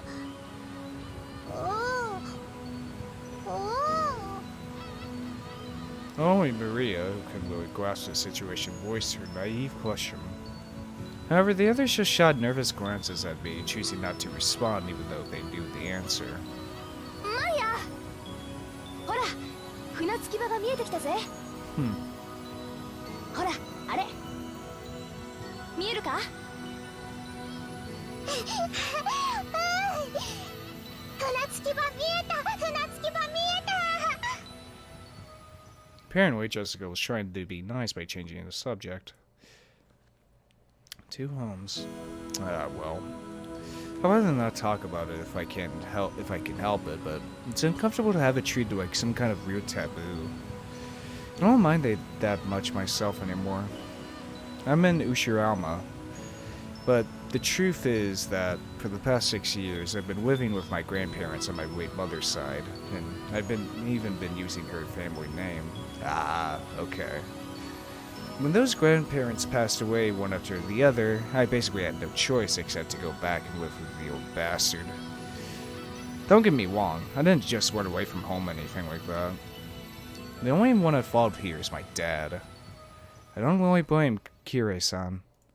Being able to hold that old bastard's reins and light him out is no mean feat.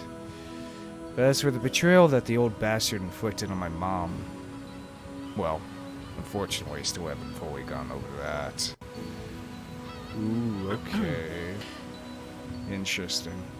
もうすぐ着くね。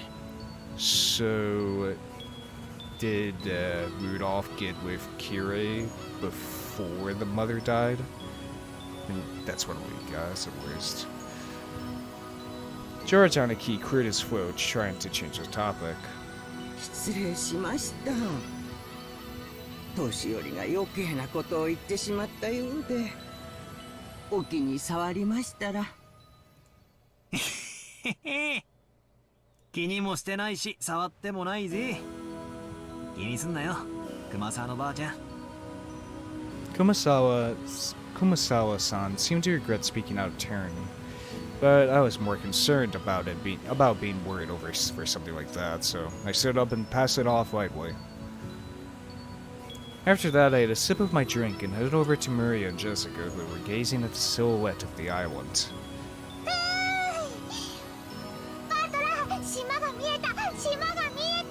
The Lost Island. I mean, what?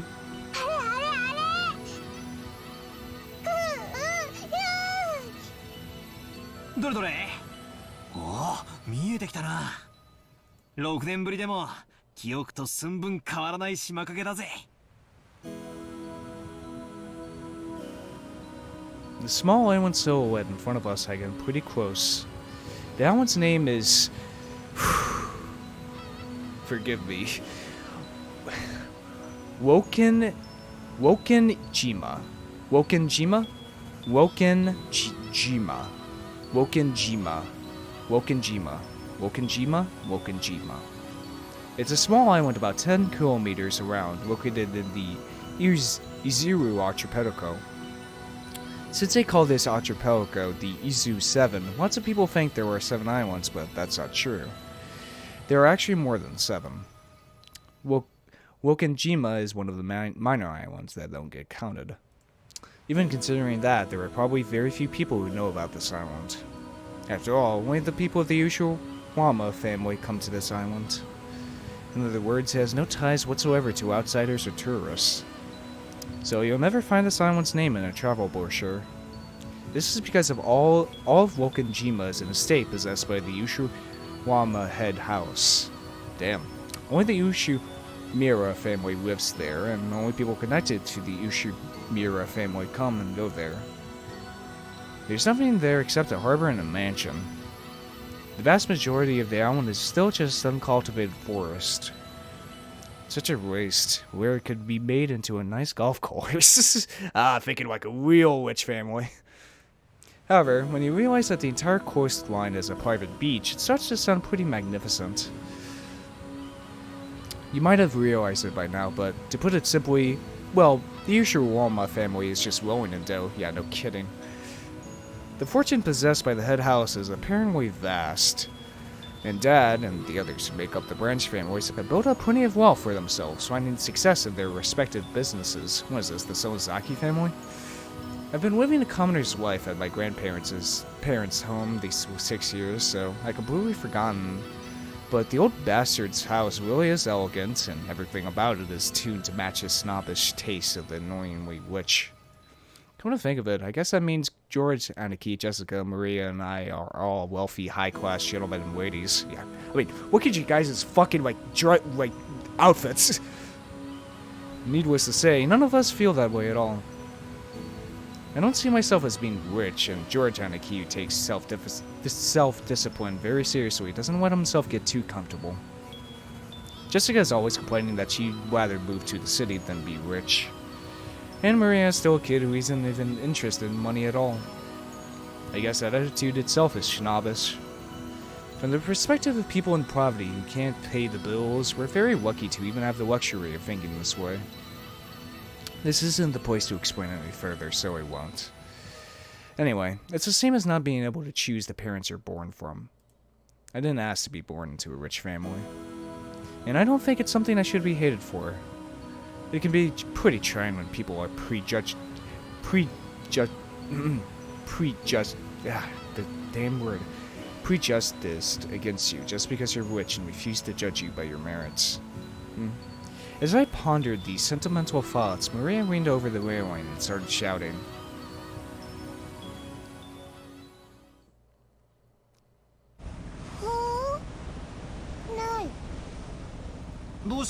Maria? 何か落としちゃったのか?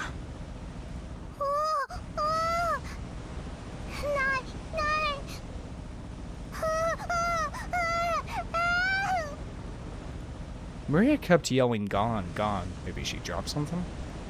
From her words alone, you would think she had perhaps dropped something, but she was actually pointing out over the ocean as she shouted. どうしたの? 何がないんだい? 僕も探してあげるよ。何? If she dropped something, she would probably have looked down at the floor, but Maria was pointing out over the ocean. One would assume that she had seen something out over the ocean, but she kept saying that something was gone. Strange. However, since my last memories of this place came from 6 years ago, I was able to spot it before Aniki, who comes here every year. あれ? 確かさ、この辺の小さい岩の上に鳥居みたいなのがなかったっけ? 鳥居? そうだ、確かにあったぜ。島に近づいてくると最初に迎えてくれる目印みたいなもんだったからよく覚えてるぜ。へえ、バトラすごいじゃねえか。6年ぶりなのによく覚えてるもんだぜ。あったね。僕も思い出したよ。鎮守の社と鳥居みたいなものが岩の上にポツンと立ててあったよ。そういえばないね。Shrine, huh? 去年は確かにあったと思う。ないない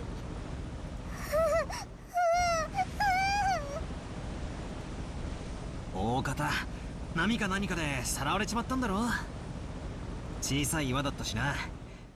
だいぶ風化で脆くなってたんだろうさ。 だいぶ風化で脆くなってたんだろう。 だいぶ風化で脆くなってたんだろうさ。 だいぶ風化で脆くなってたんだろうさ。 だいぶ風化で脆くなってたんだろうさ。 だいぶ風化で脆くなってたんだろうさ。 だいぶ風化で脆くなってたんだろうさ。私もそうだと思ってるんだけどよ。亡くなっちゃったのはこの夏のことなんだよ。なんでもよ、ある晩に大きな稲妻が落ちてお社を砕いてしまったんだとか。That doesn't sound like foreboding at all. 神樹様に落雷があるなど、これは不吉の兆しに違いない。読みくわばらくわばら。Kumasawa-san smiled impishly as if teasing us, rubbing their hands together. However, Maria was apparently taking it seriously, and she stared fixedly over the ocean to where the crag enshrined the local guardian deity was supposed to be. Here we go again with another fucking guardian deity.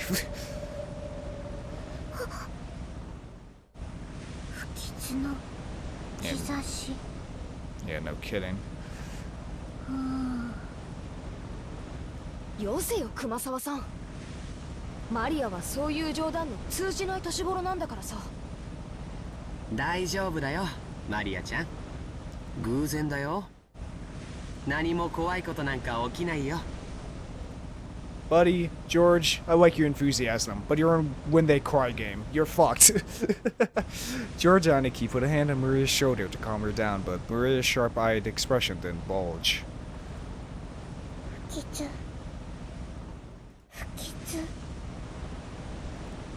Maria muttered that word over and over. Apparently repeating a single word over and over is a habit that Maria's had for a long time. However, since the word she was saying was quite literally ominous, it was a bit creepy. How ominous indeed. おいおいマリア、そんなに何度も繰り返してたら本当に不吉がやってきちまうぜ。I tapped Maria's other shoulder, and then Maria whipped her head around, stared into my face, and spoke unblinkingly. Hour of Darkness, that sure is a name.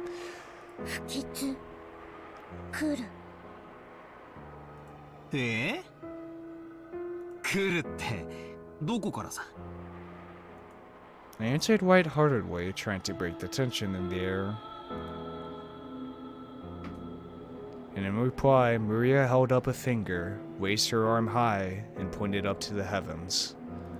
When I looked up, I saw that the sky was still just as cloudy, but it had grown a great deal more leaden than it had been that morning. That's right. They were saying that a typhoon was approaching. We planned to spend one night in the island, but if this storm doesn't pass quickly, I won't be able to make it to school on Monday. Well, I guess it makes for a pretty good excuse to be absent.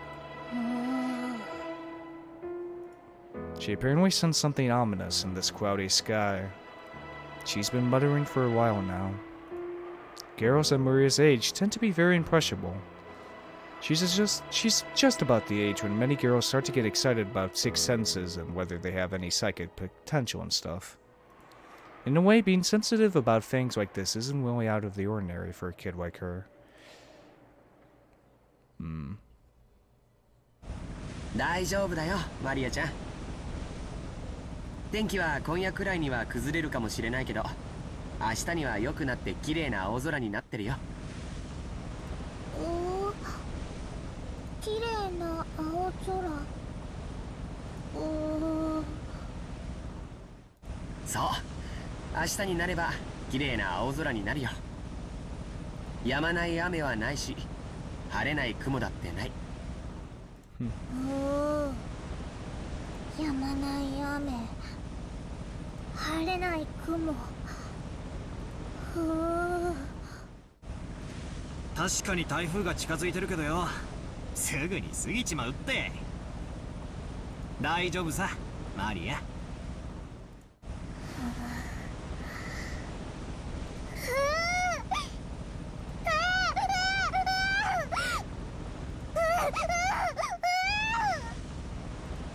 Maria started yelling ooh, ooh.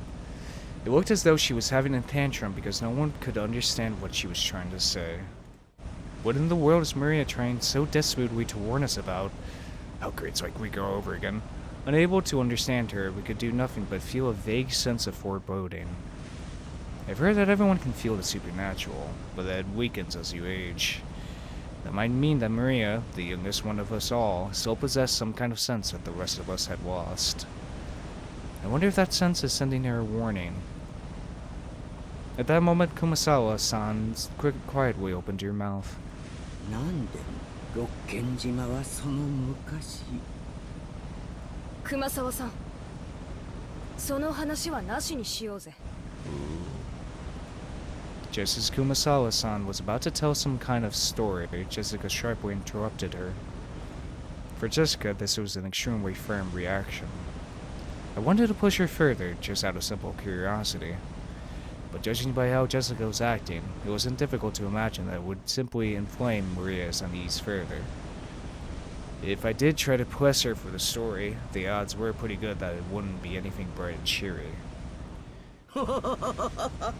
それは申し訳ございませんね。ここの風は年寄りには応えますんで、ちょっと失礼させていただきます。 Gossipers have no reason to hang around after they've been told to stop chatting. When Kumasawa-san finally realized that she overstepped her bounds, she went back inside the boat. After she left, Uncle Hideyoshi came along to replace her. She didn't see Shona plow her way through. He completely failed to notice the complicated atmosphere that hung around about the scene. And so he refreshingly and unwittingly swept that atmosphere aside. So in the end, it was his unwittingness that blended the mood. もう到着だそうやないか。おう、もうちょいやの。今日はのんびりスピードだから時間がかかってもうたわ。誰のせいやねん。うわ、秀吉おじさんも勘弁してくださいよ。もっと言ってやってください。たく、バトラのせいで時間かかりすぎだぜ。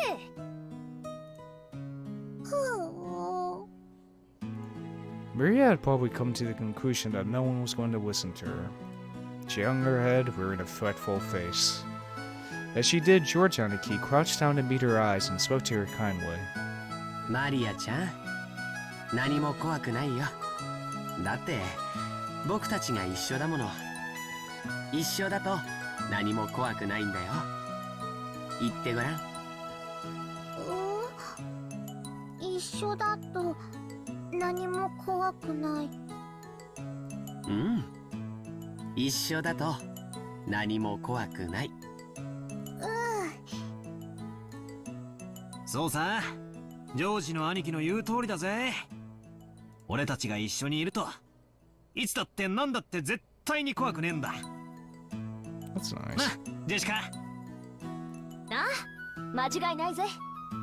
ジョージ兄さんの言うことはいつも本当だよ、マリア。ジ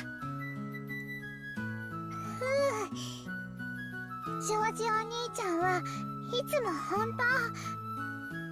うん。僕は嘘をつかないよ。だから信じて。みんなと一緒にいれば何も怖くないんだよ。ジョージお兄ちゃんは嘘をつかない。信じる。みんなと一緒にいれば怖くない。怖くない。Maria jumped into George Aniki's arms and hugged him tightly. After Aniki patted her head, she jumped away again. Her facial expression had returned so completely to normal that she looked like a totally different person from moments before. She was once again the ordinary Maria. みんなと一緒だからもう怖くない。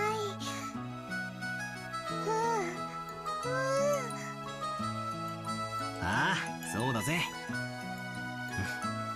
もう平気みたいだな。マリアは強いな。偉いぜ。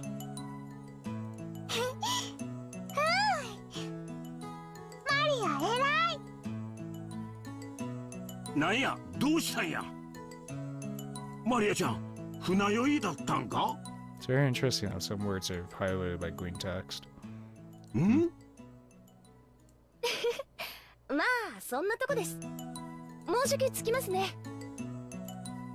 The harbor was already drawing near.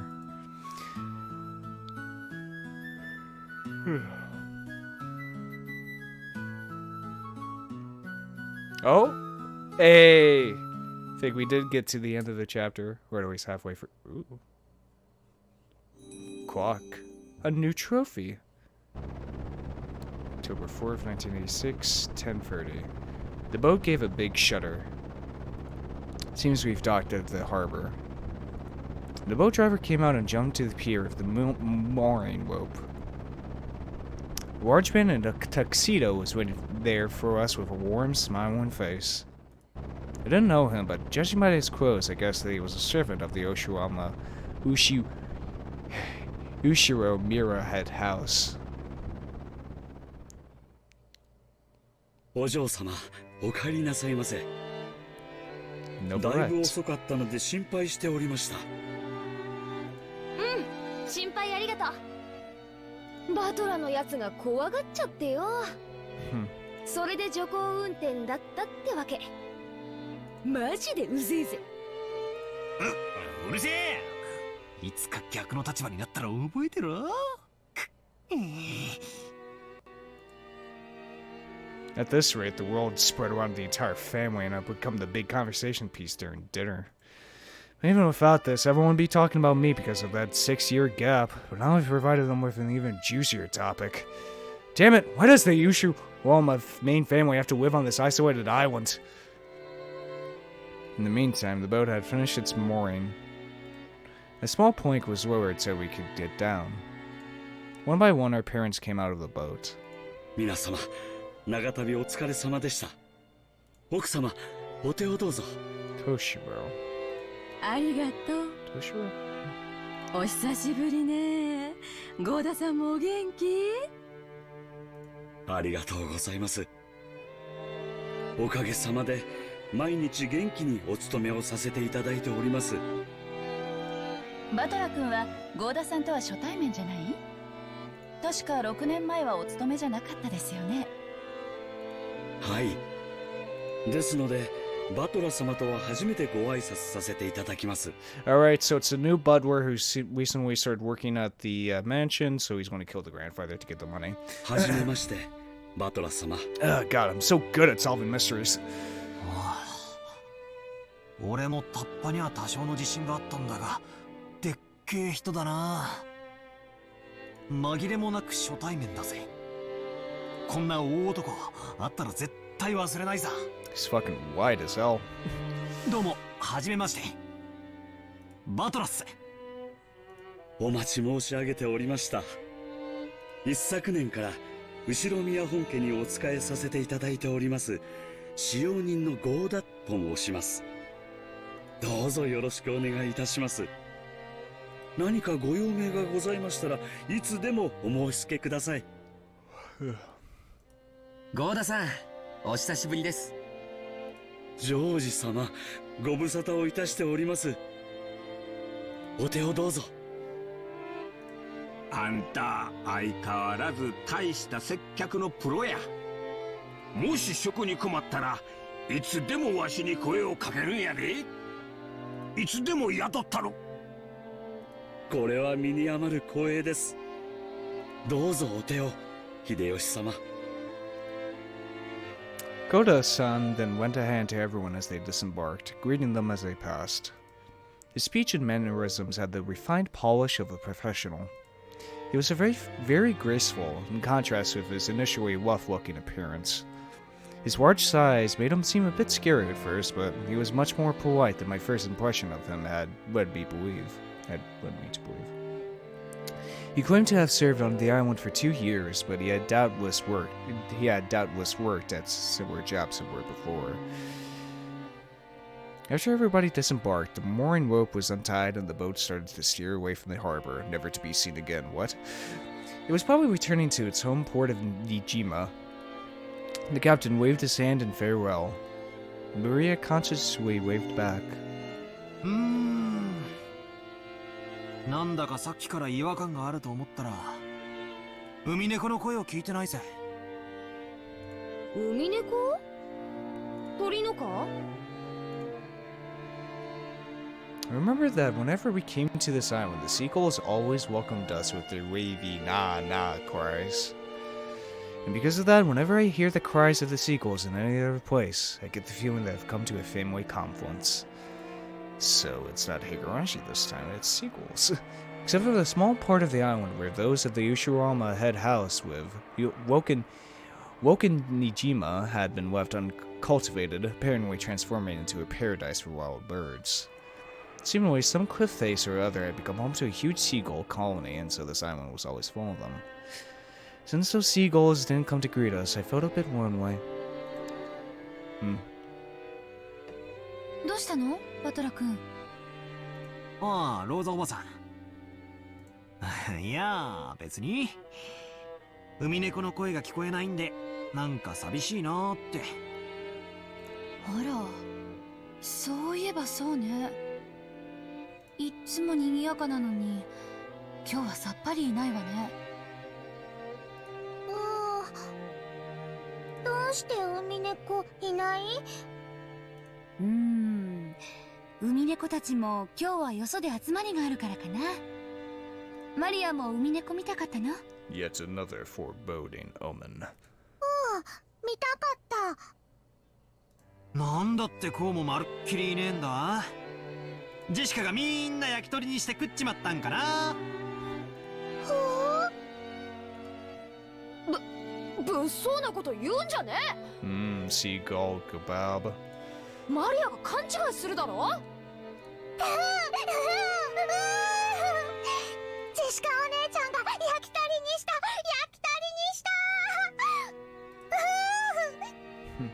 してないしてない。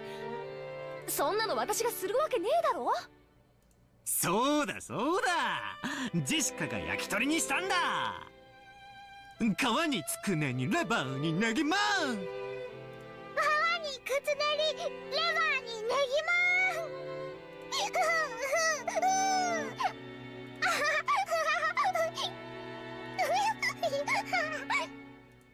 As I made fun of Jessica, Maria tagged along looking like she was having fun. Oh, she really knows how to join in with things. Alright then, starting today I'll make you my #1 follower. As I smiled at her, she beamed back overjoyed. Guess happy for this little bit of solidarity.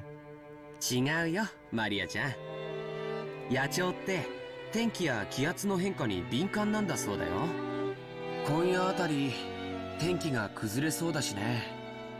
巣へ早めに引き上げてるのかもしれないね。焼き鳥じゃない？ジェシカお姉ちゃんが焼き鳥にしたんじゃない？違う。私はそんなことしないって。ほら、バトラも嘘だったって認めろよ。バトラ君、マリアちゃんは素直な子だから、そういう冗談でも真に受けちゃうんだよ。冗談も少し選んだ方がいいよ。George Aniki gently scolded me. Even though I outstripped Aniki in height, he still commanded respect as my elder. No choice but to obediently apologize. おう、ありあり。マリア、今のは冗談だ。海猫たちは今日は巣でおとなしくしてるってさ。バトラは嘘？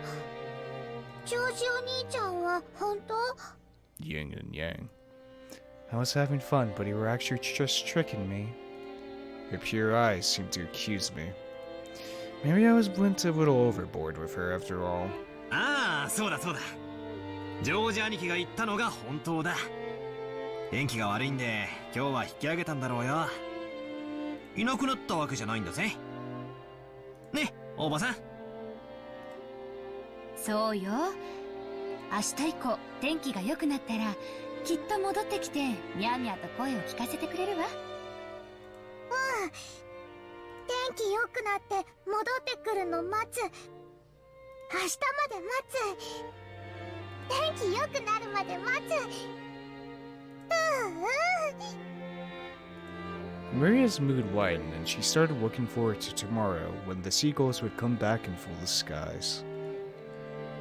Still, George Aniki really is amazing at taking care of kids. I think I remembered Aniki taking good care of me as well when I was a brat 6 years ago.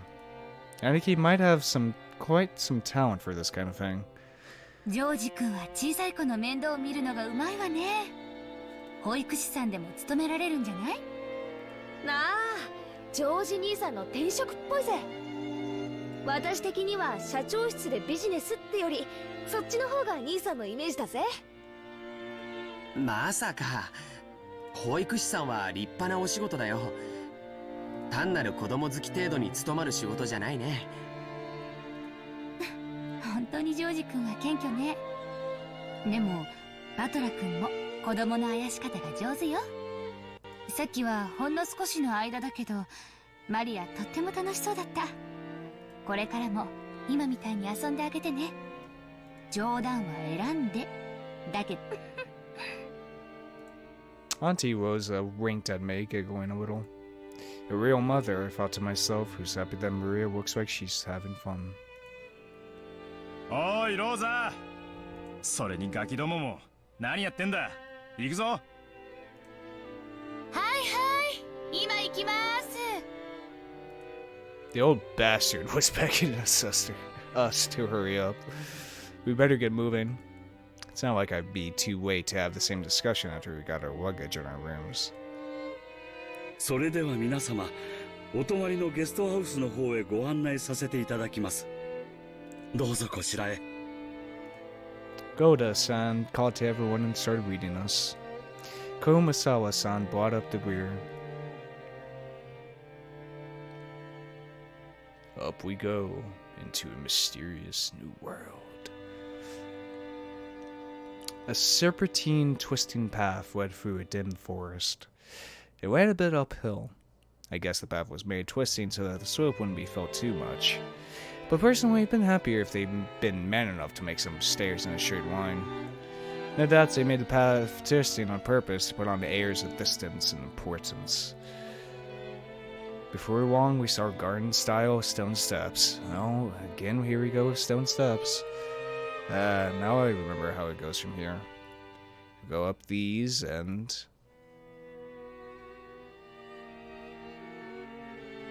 At the top of the stone steps, a beautiful guest house came into view. Hope.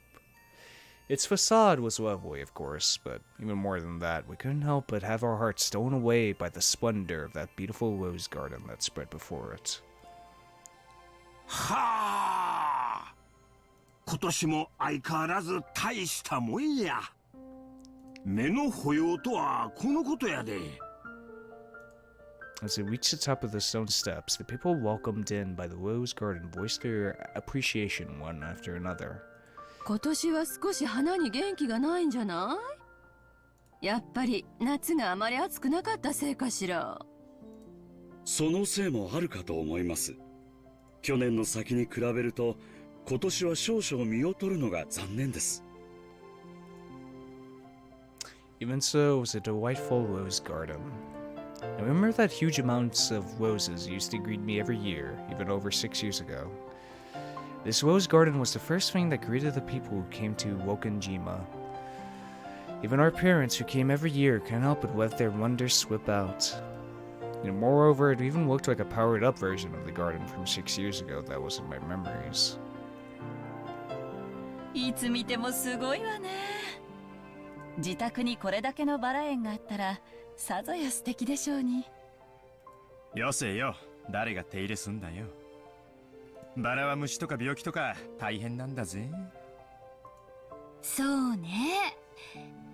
キリエ姉さんは毎日バラの手入れをしてて虫がつかないようにしてるそうよ。え？そうなのかよ。そんな話は知らないぜ。そうなんです。この人の場合はバラの方から虫を求めていっちゃうから、どっちかというとたちの悪い食虫植物ってところね。ああ、そういう話かよ。たくローザ、今日はそういう話は勘弁してくれよ。もうそういうのはすっかり足を洗ったんだぜ。どうかしら。ルドルフ兄さんは遺伝子的レベルでだらしないですし。大丈夫よローザさん。あんまりおいたするバラなら根元からちょんって切っちゃうから。物騒なお話ですね。モテる男はいつもリスクと隣り合わせなんや。わしも来世じゃもうちょい美形に生まれたいもんやで。だから秀吉兄さん、モテてなんかないって。切り絵も物騒な話なんかやめろい。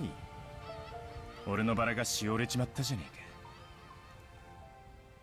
えか。ほらマリアちゃん来てごらん。こっちのバラは特に立派だよ。バラが立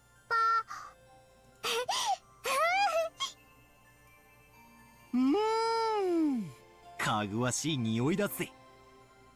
俺のエレガントさにぴったりだな。おいよせよ。マリアが真似してトゲで怪我するだろ。 She yelled at me as I went in with an exaggerated gesture to smell the rose's scent. I thought she was overreacting, but when I turned around I saw Maria imitating my every movement, and thereby putting a broad smile on George Sanaki's face. ほらマリアちゃん気をつけて。バラのトゲは痛いよ。ほう、ジョージお兄ちゃん、このバラだけ変。変？どうしたんだよ。Maria pointed to a single rose. I immediately understood why she found it odd. In the midst of all these magnificent roses, just one single rose was withering. There wasn't any particular reason. Some roses flourish and others wither. That's all there was to it, but Maria seemed very concerned about there being only one unhealthy rose in a group of healthy ones. She must be feeling somehow like it's been left out. このバラだけ元気がなくてかわいそう。ほう、他はみんな元気なのにこれだけかわいそう。まあ咲いたり枯れたりはそれぞれだからな。一足先にしおれる代わりにそのバラは他のどのバラよりも早く開花できたんだと思うぜ。そうだよな。いっぱい咲いてその役目を終えてお休みに入ったってだけのことだと思うぜ。 As they say, the brighter the star, the faster it goes out. そんなに気に病むことはねえさ。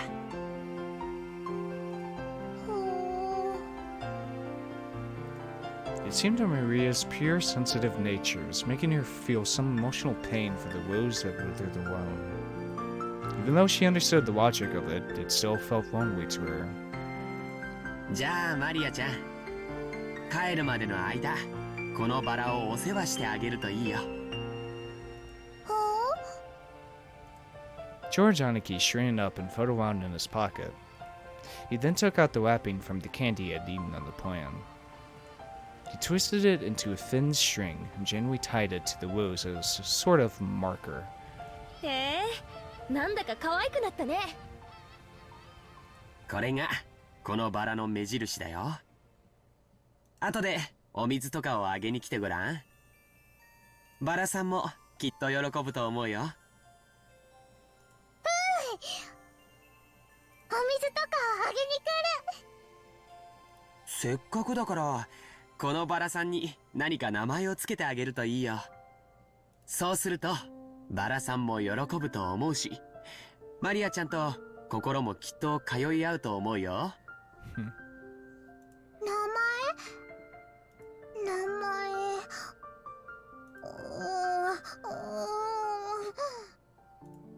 Though she still wore her usual sullen face, Maria crossed her arms and began to consider this intently. At the very least, she appeared to have been completely pulled out of her slump. Nice going, Aniki. ジョージ兄さんって昔っから包容力があるよな。尊敬するぜ。だな。人徳ってやつだろ。後で爪の赤をもらってきてやるから一緒に飲もうぜ。この庭園はお前が子供の頃にもこんなに立派だったんか？私が出てってからよ、こんなに立派になったのは。前の庭園の方が素朴で愛着があったんだけどね。兄さんがちょっと悪趣味にいじりすぎたのよ。前の方がずっと良かったんだから。エヴァ、ポジティブシンキングやで。昔は置いといて、今のこの美しさをめでなあかん。その方が心が安らかになるで。別にそんな意味じゃ。ただ私は昔の方が素敵だった庭園をあなたにも見てほしかったなってだけよ。それでは皆様よろしいでしょうか。そろそろお部屋の方にご案内いたします。Goda-san called to everyone to ask if we were ready. But our hearts had been completely stolen away by the rose garden after a year of absence. We didn't even have a year. Since we weren't a travel group, it wasn't like we had a strict schedule to follow. Besides, for our parents, this was their fond old birth home they had returned to, so they felt no obligation to be pressured by anyone. Understanding this situation, Goda-san continued to wait with a wide smile for our parents to lose interest in the roses and tell him to guide us to the rooms.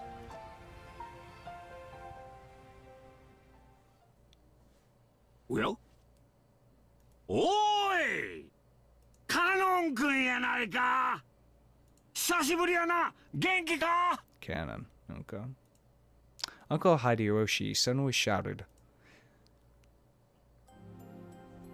In the direction he was waving, there was a slender boy. Ooh. Meeting him right after a huge man like Goda probably emphasized his small stature. The boy was in the middle of transporting piled-up gardening tools and the like in a wheelbarrow. When he realized he was being called to stop, he set down the wheelbarrow, took his hat off, and bowed his head. Konnichiwa. I figured he was probably younger than me. I realized by the general atmosphere surrounding him that he was a servant too. Though he did greet Uncle Hideyoshi back, he himself seemed like he might be unsociable. It was a greeting that lacked feeling. When Goda-san noticed that our interest had shifted towards him, he went to the boy's side and introduced him to us. バトラ様、ご紹介いたします。後宮本家にお仕えしております使用人の一人です。カノンさん、お客様にご挨拶を。はじめまして。使用人のカノンです。Yep, my first impression wasn't wrong. He gave the feeling that he was unsociable, or maybe a bit of a poor speaker. In contrast with Goda-san, who was extraordinarily polished as a servant, it was impossible not to feel the immaturity you expect of someone his age. When Goda-san urged him to, in a whisper, to give a bit more of an introduction, the boy named Cannon only cast his eyes downwards. カノンさん、もう少し何か挨拶することはできませんか？いえ、僕たちは家具ですから。Jeez, that's a... damn.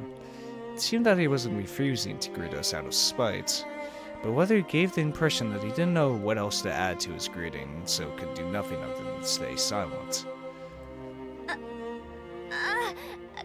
ノン君は寡黙でさ、余計なおしゃべりはしない性分なんだよ。愛想は少し悪いけど、根はいい人なんだぜ。誤解しないで。ここに勤めて3年になるんだっけ。確かゴーダさんより1年長いんだよな、カノン君。Even though it's not like he's made a super bad impression, Jessica heard we backed him up. I see. Apparently him being unsociable works against him all the time. そっか。よろしくな。俺はバトラ。18だけど、君はいくつだいA silence, as if evaluating whether it was a question that must be answered or not. But here again, Jessica plowed ahead. 確か私たちの2つ下だから16だったよな。はい、そうです。It looked as like if given a choice, he would have preferred not to tell us his age. Him not wanting to tell his age was probably because he thought he would be looked down upon for it. I remember that when I was around his age, I hated being asked how old I was by adults. I see, 16, huh? That's gotta be a delicate time. In that case, I asked something I shouldn't have. 近いとして嬉しいぜ。気さくにバトラって呼んでくれよな。俺も君のことはカノンって呼ぶぜ。ありがとうございます。お気持ちだけで結構です、バトラ様。Jessica looked flustered for some reason. She seemed to think that my impression of Ken was worsening because of this rejection. Well, I doubt a girl like Jessica understands his fretful male heart. As his elder, even by just 2 years, who would lead him into adolescence, I took it upon myself to understand that. カノンさん、もう少し愛想よくはできませんか。笑顔も使用人の義務ですよ。申し訳ありません。努力します。コーダさん、カノン君もいろいろ頑張ってるんですよ。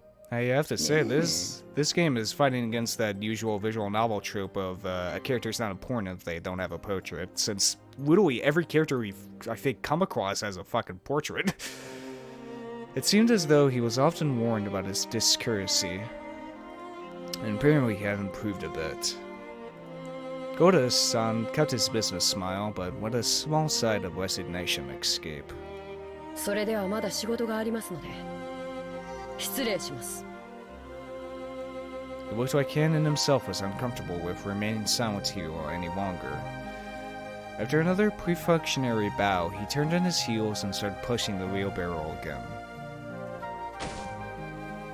Just then, suddenly the wheelbarrow wobbled and fell, scattering the road.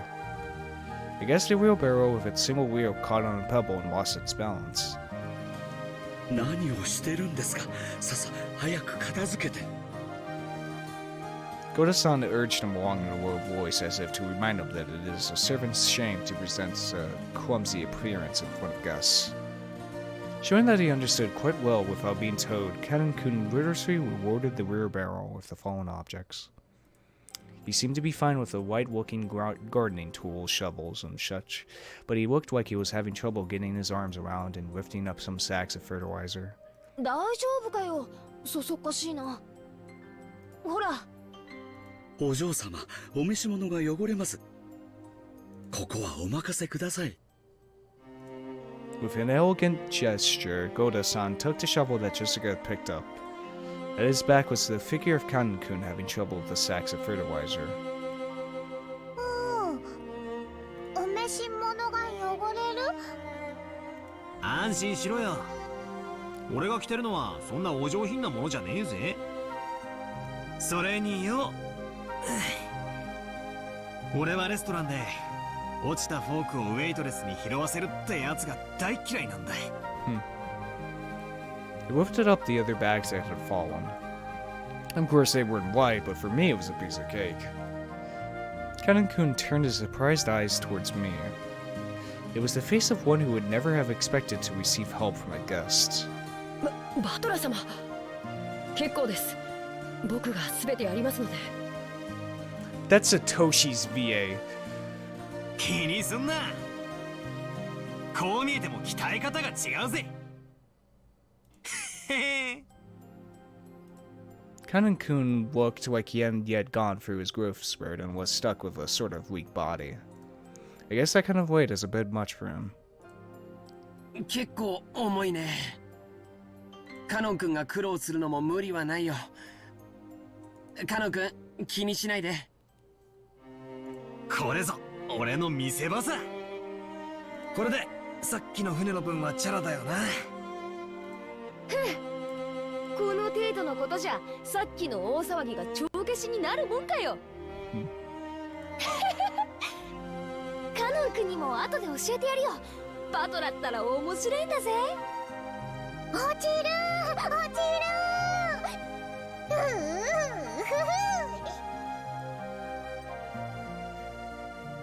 Banter made the job seem quick, and before I knew it, all the stuff had been piled back into the rear barrel.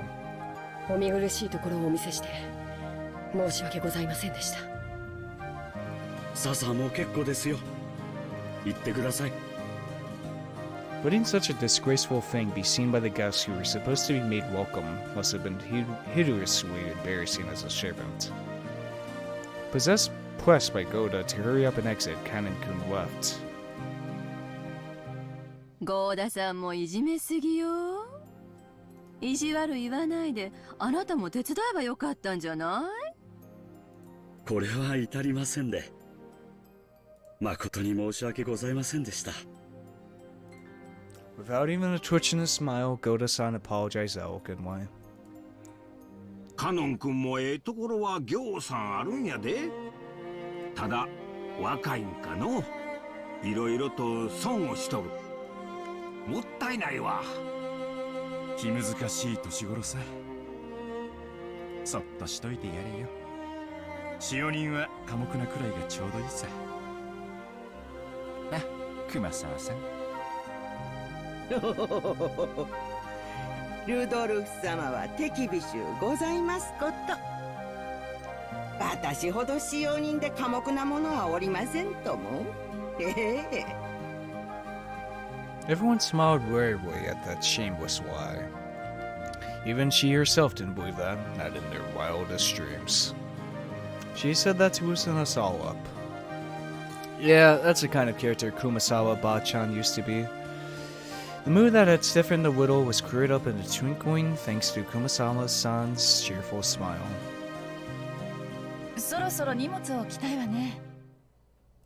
ゴダさん、部屋割りはどうなってるのかしら。昨年と同じになっております。さあ、ご案内いたします。どうぞこちらへ。We headed towards the trim and elegant guest house. This is going to be our temporary quarters for a night. Or longer. Cannon watched over a hedge as the guests all entered the guest house. Then he wet his eyes following those heavy stacks of fertilizer piled up in the wheelbarrow. In his mind, he kept going over his previous mistake. Battler, big and strong, had picked up the sacks in front of him, the sacks he couldn't lift himself, as if they were feathers. It was extremely difficult for an outside observer to guess what emotions that favor had stirred up in Cannon. But as far as you could tell by watching him hang his head from behind, there was something that he just couldn't let go. Muttered words escaped his lips. But those words he remembered were so soft that they didn't reach even his own ears.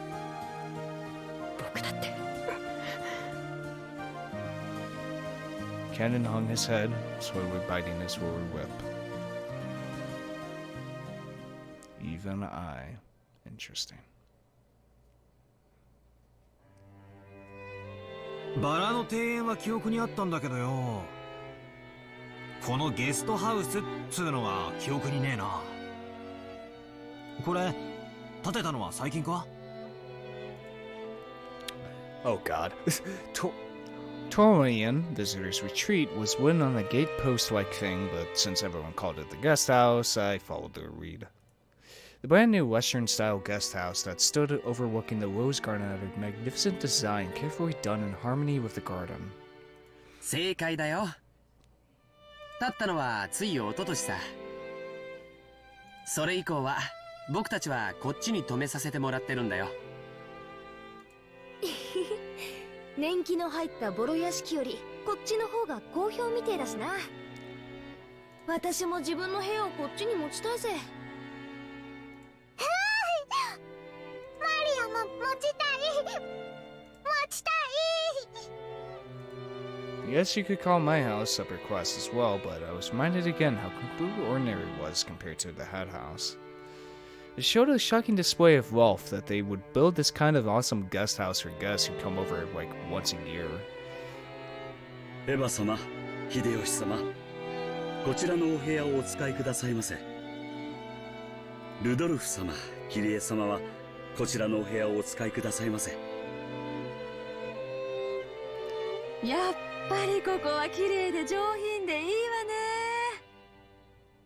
洋風って本当に素敵だわ。I wonder if I could save. ほんの2、3日なら洋風もええやろが、ずっといて落ち着くのは断固和風やで。But I'm very afraid that if I press the escape button, it's going to just close out the game. 日本人は畳の上が一番くつろげるんや。新しい家を和風にするか洋風にするかで喧嘩してね。お父さんが和風で着工させたのを母さんまだ根に持ってよく言い合いをするんだよ。ジョージ兄さんのところは両親仲が良くて羨ましいぜ。うちなんか冷め切ったもんさ。そのくせ私の成績の話だけは連帯しやがる。All the rooms seemed to be two-person. I was grateful because now I was going to be forced to share the same room with the old bastard for some bullshit reason like being family. Besides, I figured those two wouldn't be able to enjoy themselves with someone like me around. 何気持ち悪い顔で笑ってんのよ。どうせ下世話なこと考えてるんでしょ。下世話なんてとんでもない。どうぞごゆっくりお過ごしくださいませ。That goddamn boing sound effect. Once again, Dad pulled my ears from behind. バカなこと言ってんじゃねえ。俺は胃がキリキリ痛み始めてて、とてもそんな元気はわかねえぜ。今回はお前が主賓だろうが、せいぜい親父や兄貴たちに可愛がられろよ。親父の前では言葉遣いにだけ気をつけろ。あの人、本当にシャレが通じねえからな。ジェシカちゃん、我らが当主様のご機嫌は最近どうなんだ？去年から相変わらずかな。What, acting like he's about to die? 余命3ヶ月余命3ヶ月って割には、相変わらずピンピンカリカリイライラしてるって話です。今年も相変わらず不機嫌ってわけね。お守りができるのはやっぱり源氏さんだけなの？親方様も源氏さんにだけは心を許しておいでのようです。私たち下々では近頃はお目通りすらなかなか叶わず。また書斎に閉じこもって怪しげな黒魔術三昧じゃねえのかな。何をやろうとてめえの趣味だから構わねえけど、匂いが立ち込める系は勘弁してほしいもんだぜ。ついでにそのまま書斎から永久に出てくんなってんだ。年長の人にそんな言い方をするもんじゃないよ。後宮家を復興させてくれた大恩人なんだから、もっと感謝しないと。Rebuilt the family. Okay, that's interesting. まあ、ごめん。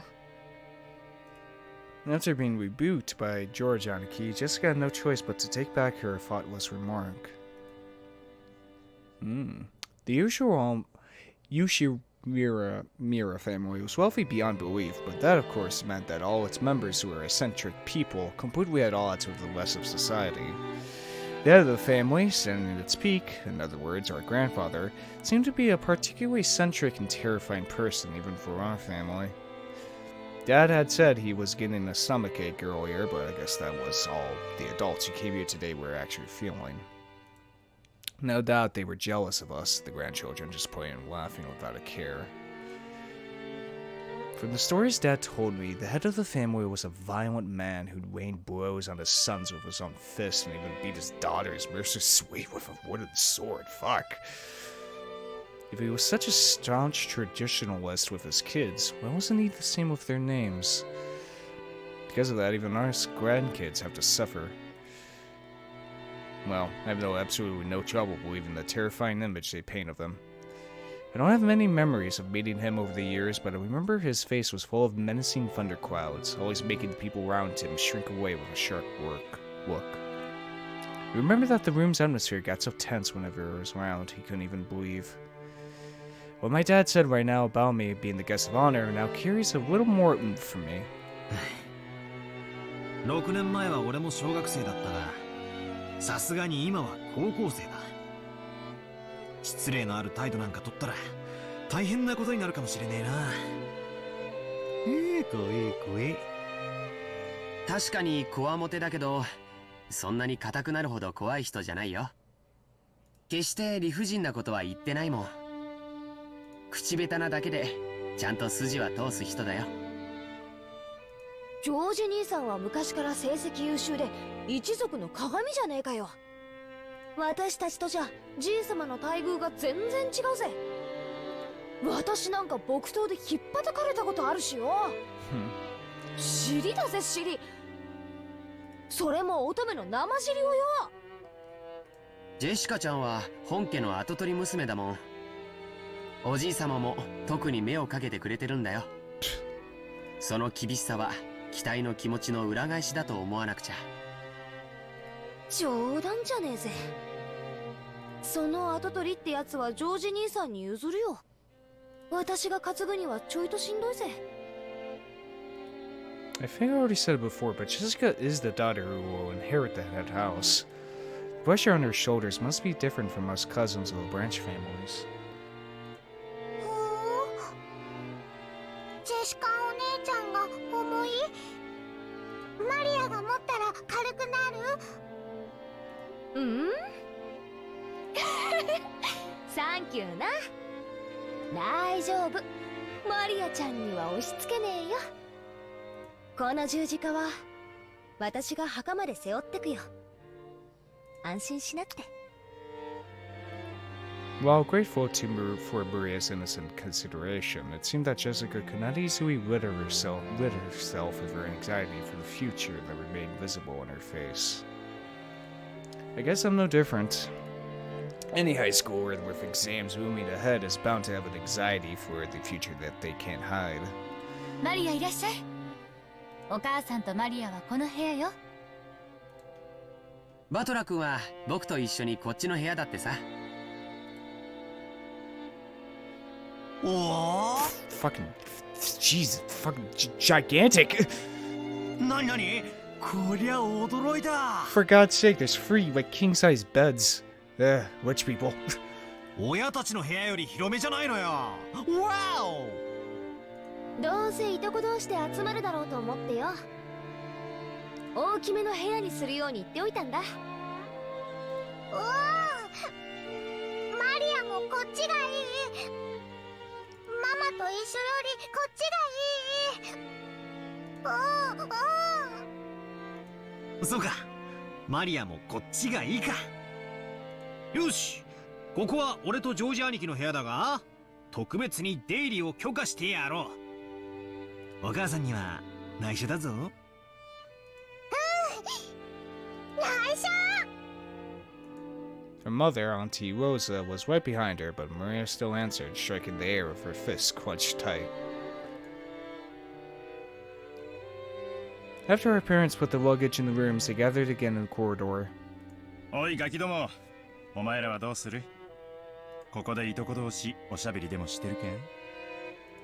It seemed like they were heading to the mansion to announce their arrival.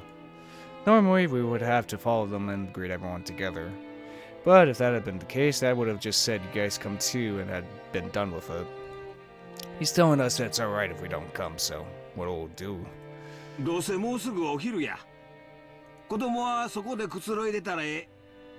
それに表で遊べるのは下手をすると今のうちだけかもしれんしの。マリ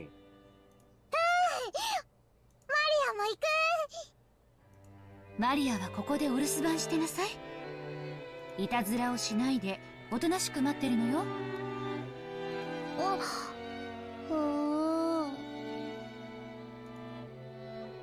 Now that Maria had been told to house it, we couldn't just leave her behind. George Aniki realized that immediately and gave a clear reply for all of us. じゃあ僕たちはお言葉に甘えて留守番してようか。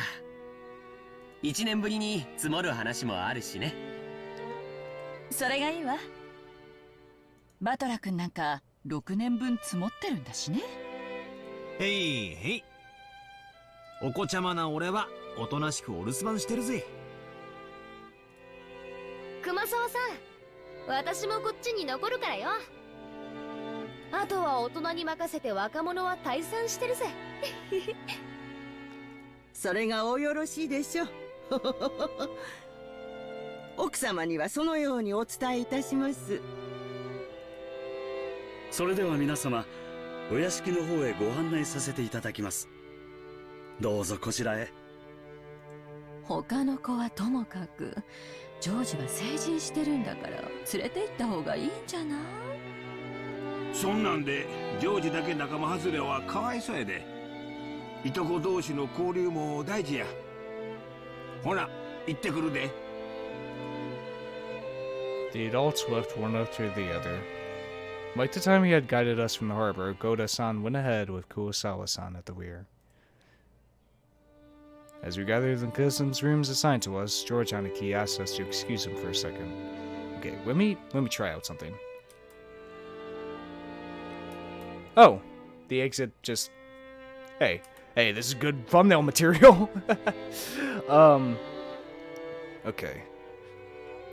I really don't want to, like, exit out the game and, like, lose all my progress, so... Right quick? Oh, here we go. That's it. Alright, perfect. Alright.